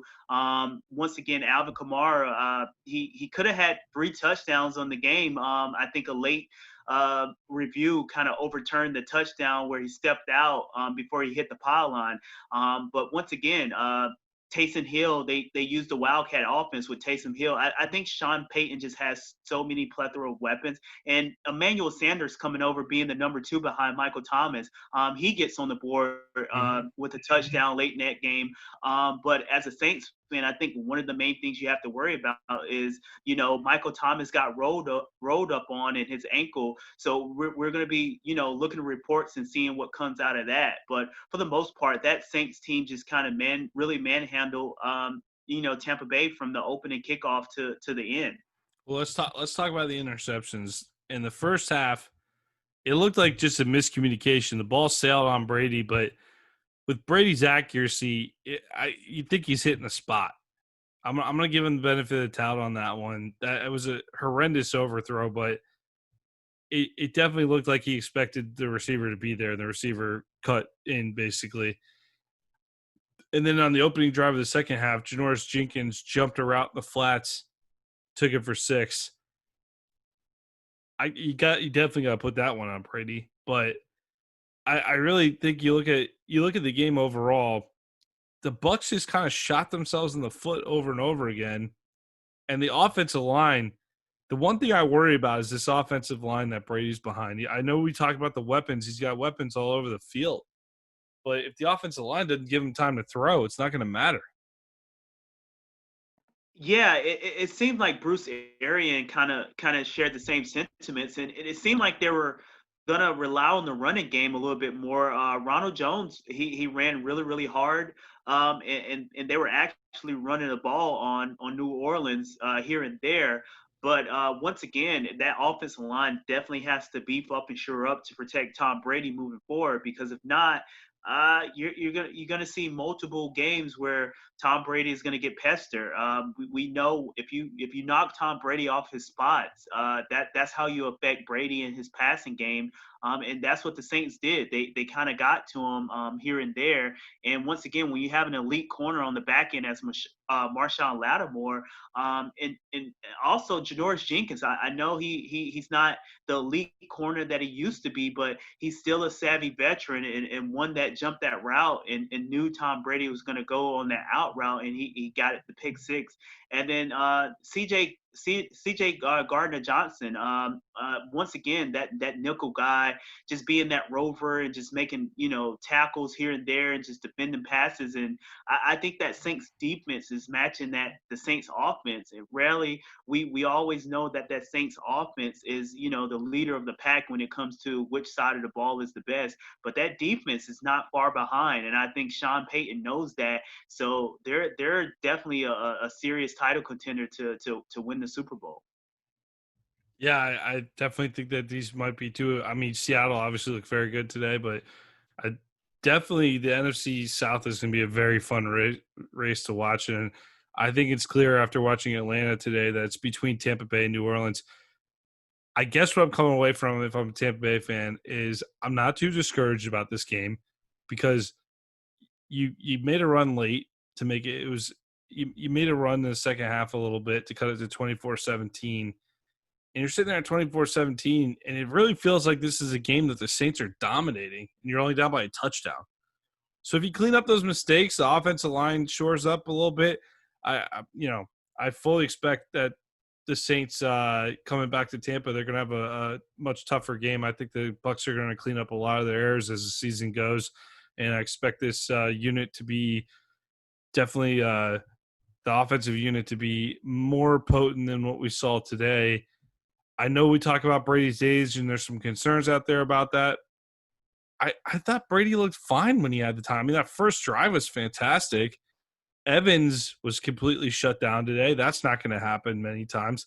But the one thing with Evans, you might see some of these guys' numbers go down because I think Brady just hits the open guy. I don't think he gives a crap about how many, hey, I got to get to Mike. I don't think he's thinking about that much.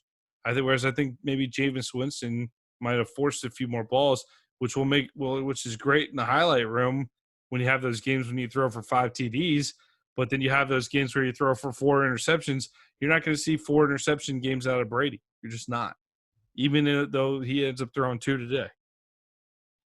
Yeah, I don't think you're going to see more multiple games of Tom Brady. He's just too savvy of a veteran. He has a quick release. He's not going to hang on to the ball. He's a student of the game. And I just think the chemistry in the off season where, you can't work out with your guys, just the off season, moving over from New England, and just getting acclimated with, Byron Leftwich at the OC and the head coaching and just getting acclimated. Even Gronk didn't have a great game. I think he's another one that has to get back and play in shape and get on the same timing as Tom Brady. So I don't think this loss is that bad of a loss if you're a Buccaneers fan. I think they get back on the horse and they rattle off 4 to 5 wins. I tell you what, that defense looked really, really good. Devin White was just all over the ball. Like he was everywhere. Seemed like he was making, every play imaginable on that defense side of the ball. Same with Levante David as well. I saw both of those guys pop today. They both popped, and that's I think this is a game you look at. You lost it because you made too many mistakes. The mistakes kill you. But the talent's there. You can definitely see. And the Saints are awesome. Drew Brees didn't cut you up either. So that defense got to feel good about itself. It was more of a defensive game than I thought it was going to be. I thought we'd have a little more offense, but I thought both defenses looked pretty good, which tells me, hey, you got Tom Brady and Drew Brees, and we're talking about your defenses. These are 2 football teams that are going to be around deep in the playoffs. Yeah, I definitely agree with that. And just going back on the Tampa Bay defense and talking about Levante David and David White, both of those guys had double-digit tackles on the game. So that goes to show you the type of talent that they have on that defense side of the ball. And if Vita Vega and Ndamukong Suh can kind of get to the playing style that they're capable of, I think Tom Brady has a great defense to kind of rely on. And we didn't even talk about Shaq Barrett Shaq Barrett and JPP. Didn't even talk about them. or the rookie Antoine Whitfield Jr. who actually has a nose for the ball, and it was Yeah. just all over the field as well. I know, like, they compare him to his father, but to me he seems like he's a little bit more versatile than his father, especially when it comes up and plays the run and plays in the box. Mhm. So I'm very excited to see what this Tampa Bay defense can turn into. Yeah, I think if you walk away from this game as a Saints fan, you're thrilled to get the win. Definitely gives you a leg up in the division race. If you're Tampa Bay, obviously it puts you in a 0-1 hole, but like, go out there and just you'll be fine. You'll be fine next few weeks. It'll be fine. They'll cut down his mistakes. The offensive line, I'm still worried about that in big moments, but I'm not worried about that as much when you're playing average teams. But the Saints have a pretty wicked pass rush, so that's also a brand new offensive line. You're kind of breaking in against a really tough opponent after not practicing like you normally do. That was a really tough ask for Tom Brady and Tampa to go in there and win that game. And not a lot of people win in the Superdome against Drew Brees. Not a lot of people win those games. So it'll be interesting going forward. Don't be too discouraged if you're a Bucs fan. Arizona, traveling to San Francisco, 24-20 Cardinals. Get out of here, man. Kyler Murray stepping up. Welcome to the desert, DeAndre Hopkins. He puts up 14 receptions for 151 yards in his Cards debut. And Kingsbury and the Cardinals knock off the defending NFC champs on opening weekend. San Francisco was ahead for most of the game, but Arizona went ahead 24-20 late after a 34-yard pass from Murray to Hopkins, put the Cardinals on the 1-yard line, and Drake punched it in, which was just absolutely fantastic sequence of events for both of my fantasy teams. On a side note, not that you're interested, Garoppolo and the Niners did manage to drive down to the Arizona 16, but turned it over on downs with 33 seconds left in the game. So basically, Robert, we're all so invested in Tom Brady and Drew Brees playing football that we've missed 2 games that were probably better. Yeah. Once again, Kyler Murray definitely loves his new toy that he got in DeAndre Hopkins. Just like you said earlier, Nick, 14 catches for 151 yards. I think that's an indictment of, how the Arizona Cardinals is going to move forward. He has Larry Fitzgerald to lean on and kind of, mentor him a little bit and actually use Larry Fitzgerald to get better. Like, how about that? How about us saying DeAndre Hopkins can use Larry Fitzgerald to become a better wide receiver? So I think that's a scary sight moving forward, especially in that Cliff Kingsbury offense where they're going to throw it around.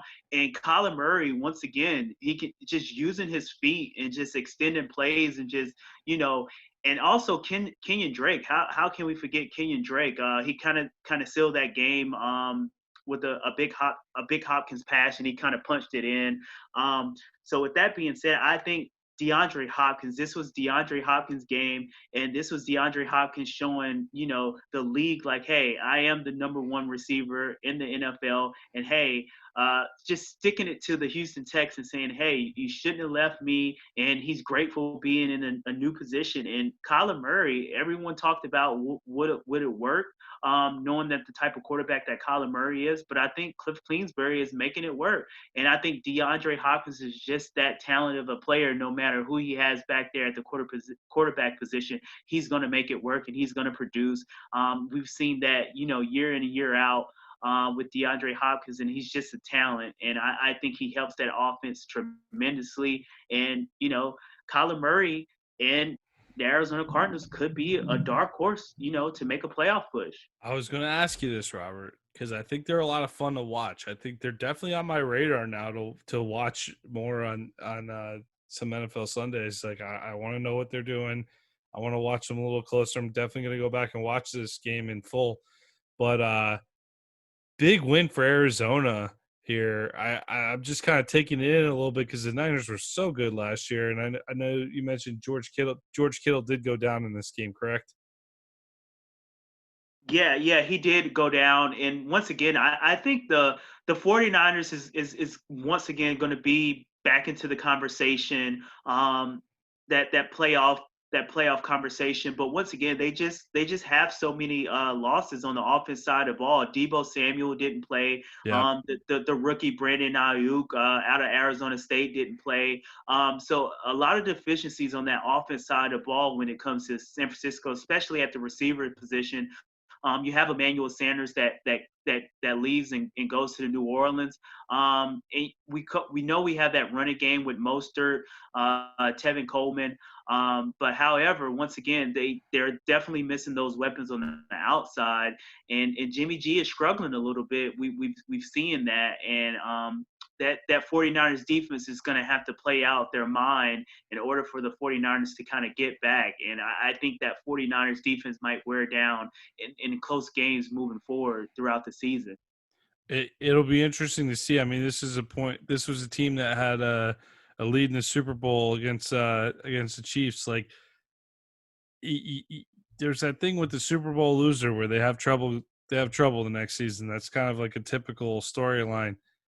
But I look at it, we're going to talk about them next, but the Rams bounced back. They had a nice win tonight against the Cowboys. The Seahawks looked awfully good. And now you're dropping a game at home to Arizona. I guess I wanted to say this. I don't want to break down the whole NFC West, so we'll just focus on Arizona. Do you see them as a viable contender in the West, or is the West just a super tough division that's going to eat itself this season? I'm gonna go with the latter, Nick. I think that division is super tough, and they're probably just gonna beat up on each other. They're definitely gonna have two teams that make it. But once again, if they make it to the playoffs, are they going to be so beat down that it's going to hurt them in the long run? That might be the case. Once again, the 49ers are already hurting from an injury perspective on the offense side of the ball. Mm-hmm. So if some of those key guys on the defense side go down, that can ruin their year moving forward. So we shall see. But I think the 49ers, they're going to be okay. Once again, when Deebo Samuel and Brandon Ayuk kind of come back and they have some firepower on that offense side of the ball, they're going to be hard to deal with. But I think one thing that has to open up is that Jimmy G has to open up the offense. They can't sit back there and let him hand off the ball. They have to let him, throw it around the yard, whether he has the weapons out there or whether he does it, just to kind of keep the defenses honest. Yeah, I definitely think they'll start getting those guys. They'll slowly work guys back in. But I think people are onto the 49ers. It's not so much that they're losing a step. I just think everybody in that division seems to have gotten better too. So I think it's going to be tough to repeat what they did last year. So, and we saw that with the Rams last year too, right? Like we thought the Rams were going to be this like little dynasty building up out there, and they took a step back. And now there's questions: are they going to get back to that form they had in 2018? So, as you like to say, we shall see, right? Yeah, we shall see. We shall see. I think this division is going to be very, very competitive, but it's definitely going to eat itself. I just see Russell Wilson in the Seahawks coming out of this division, but once again, save money. Yep. Yeah. But once again, we shall see. I think the 49ers just have to open up that offense with Jimmy Garoppolo and just kind of let him throw it around and see what happens. Just let him loose. Let him loose. All right, Rob, our marathon episode comes to end with the Sunday night game. Dallas at LA. The Rams won 20-17. Pretty competitive game. Both teams had their moments. But I was pretty impressed with the Rams offense coming out of the gate. But much anticipated debut of SoFi Stadium in LA. First reaction is it looks pristine, even without fans. It looked great. Love the midfield logo, the look of the playing surface. And I really think the Rams got too much hate on the new unis and the new colors. You in that boat? It looks good. The whole thing looks good together. I like the colorways. Once again, the Rams, of course, they had a disappointing season last year. And, they lost some key pieces on the defense side of the ball, lost Brandon Cooks on the offense side of the ball, Todd Gurley. But once again, I think the Rams is going to be okay moving forward. We see what Sean McVay wants to do using Van Jefferson, using Robert Woods, Cooper Kupp, Cam Akers. I thought Cam Akers had a solid game. Not gaudy stats, but just managed the game and ran physical enough to kind of keep the defense honest. Mhm. And I think one of the big losses that the Cowboys suffered was Van Der Esch. Still waiting to report and see what kind of happened with his neck or his collarbone or something. So we're still waiting on reports to hear back from that. But I think the Cowboys kind of, they had the game. Zeke was doing his thing. He was running physical. But at the end of the day, I think Mike McCarthy should have just took the points and kicked the field goal to tie the game up. But he tried to get in the end zone. But CeeDee Lamb made a rookie mistake. Didn't run the route past the sticks. He ran the route a little bit short of the sticks. Great tackle by the Rams and turnover on downs. And the Rams just kind of, ran the clock out for the rest. But once again, I think the Cowboys is super talented, definitely on the offense side of the ball. But one of the main concerns is the defense side of the ball for Cowboys moving forward. Yeah, I can't tell if we watched a game between two really good teams or two mediocre teams tonight. There's just something in me that thinks we might have watched two mediocre teams that aren't going to be much of a threat in the playoffs. But the fun part of me wants to think like, oh, the Rams are going to bounce back and look like they did in 2018. And I love that, watching that offense under McVay. That was a fun year. Zeke's looking good. Dak looks steady, but I really you saw Robert Woods making plays all over the field, but the Rams D definitely looked, it was pretty weak last year. So it looks like it's coming back together. And I think the Rams, I think overall I am buying stock in the Rams, but I'm cautious. And the Cowboys, let me see these two go up against other people before I make big judgments. But I think overall, like, positive night for both teams overall. Yeah, I would say so. I think Zeke looks way more explosive in game one or this year than he did last year because of the holdout. You see the Cowboys trying to use him in the passing game a little bit more. So I think that's going to help out the offense. Dak Prescott actually played pretty well, in my opinion. I thought he spread the ball around to Cooper Gallup and CeeDee Lamb, and Zeke and Pollard out of the backfield. But one of the biggest losses on the offense side of the ball for the Cowboys was definitely Blake Jarwin. Went down with a non-contact injury. Reports out there looks like it might be a ACL. So if that's the case, then I think they definitely need that tight end position. So they're definitely probably going to have to lean on Zeke a little bit more in the running game if they can't tighten up that tight end position if Blake Jarwin can't come back for the season. Late round fantasy darling, Blake Jarwin. Tough break for some people that drafted him thinking they were getting a steal late in the draft. So anyway, I think both teams, they got a lot to build on. That was a positive first outing for both teams. Fun game to watch. Went down to the wire. Good game to watch, and definitely looking forward to watching some more games out at SoFi. Got to get out there when that opens up again. I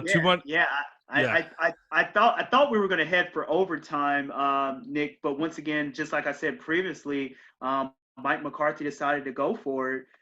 So I in my opinion, you always take the points. You never leave the points on the field. Mm-hmm. But Mike McCarthy thought otherwise. That's why he gets paid the big bucks. What do I know? But he said he just wanted to give his team a little bit more momentum. But in my opinion, I think you just tie the game up, get your guys off the field. Take a deep breath and kind of regroup and kind of go for the win later on in the game because it was still early. Yeah, I'm with you on that. I'd probably take the points in that situation. All right, let's wrap it up. We got two Monday night games tomorrow. Steelers at Giants on the early side, 7:15. The Titans at the Broncos. Every week we will be doing NFL preview episodes, so you can get our thoughts on those. I think Robert and I, we both like the Steelers. We both like the Steelers and Titans tomorrow. I think the Broncos are going to give the Titans tough time, though. I think that'll be a fun one, that Titans-Broncos game later on. But, Robert, you got any final thoughts on the NFL week that was?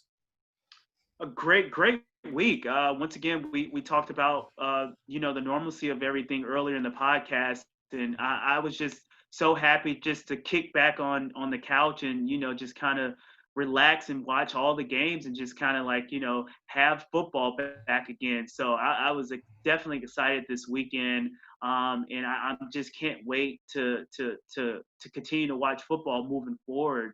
I thought this week was awesome. It was some sloppiness here and there, but a lot of games, it was definitely not penalized as heavy as I thought it would be. It was pretty clean, especially that Kansas City, the Houston game on Thursday night. That was a pretty clean game from a penalty standpoint. So I thought the games fairly shaped up pretty well. Some great matchups coming forward. So I'm just really excited to watch football, Nick. And my last thoughts on week one are Duval. I'm trying to do that as quiet as possible because it's late here. All right. Well, we're going to wrap up. We're going to cut for our Did You Know segment, which will be a feature staple in every part of the episode. So, did you know? In honor of the LA Rams opening SoFi Stadium, which Rams defensive end originally coined the term sack? I'll read that one more time. In honor of the LA Rams opening SoFi Stadium, which legendary Rams defensive end coined the term sack?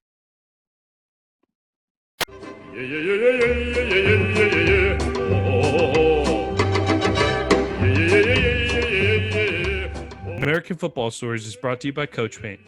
Coach Paint offers the ability to clearly illustrate video while increasing retention of information in a shorter amount of time. Up your game today with Coach Paint.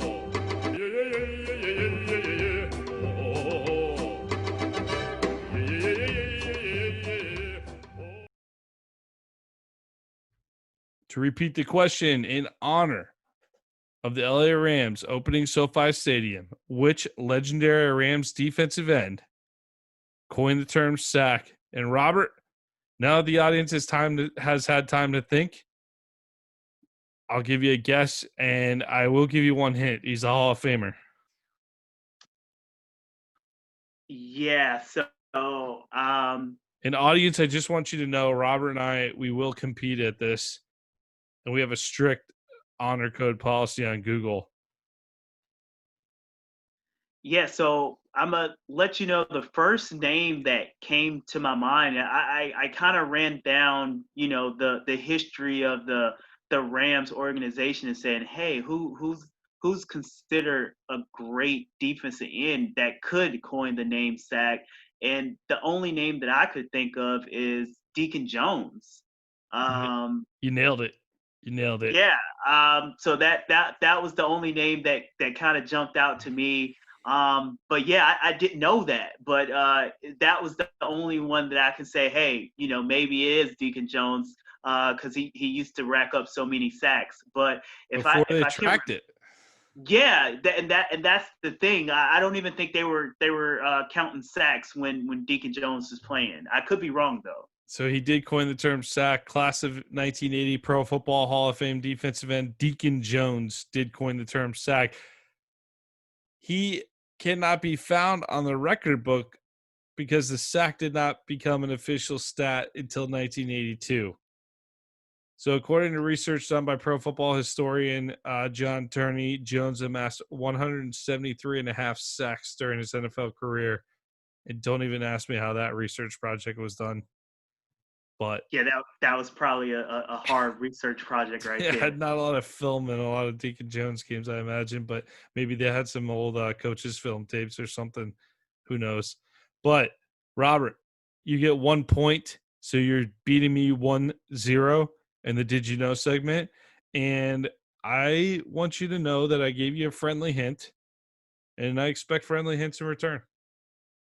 Oh yeah, definitely. Hall of Famer. Yeah, that was the only name that came to my mind. Good hint. Was Deacon Jones. Yeah, great hint. Great hint. Good hint. All right, Rob, why don't you wrap us up and take us out? Sure. I once again, I would just I would be remiss if I didn't tell the audience and tell everyone out there how excited I am just for week 1, just to have football back.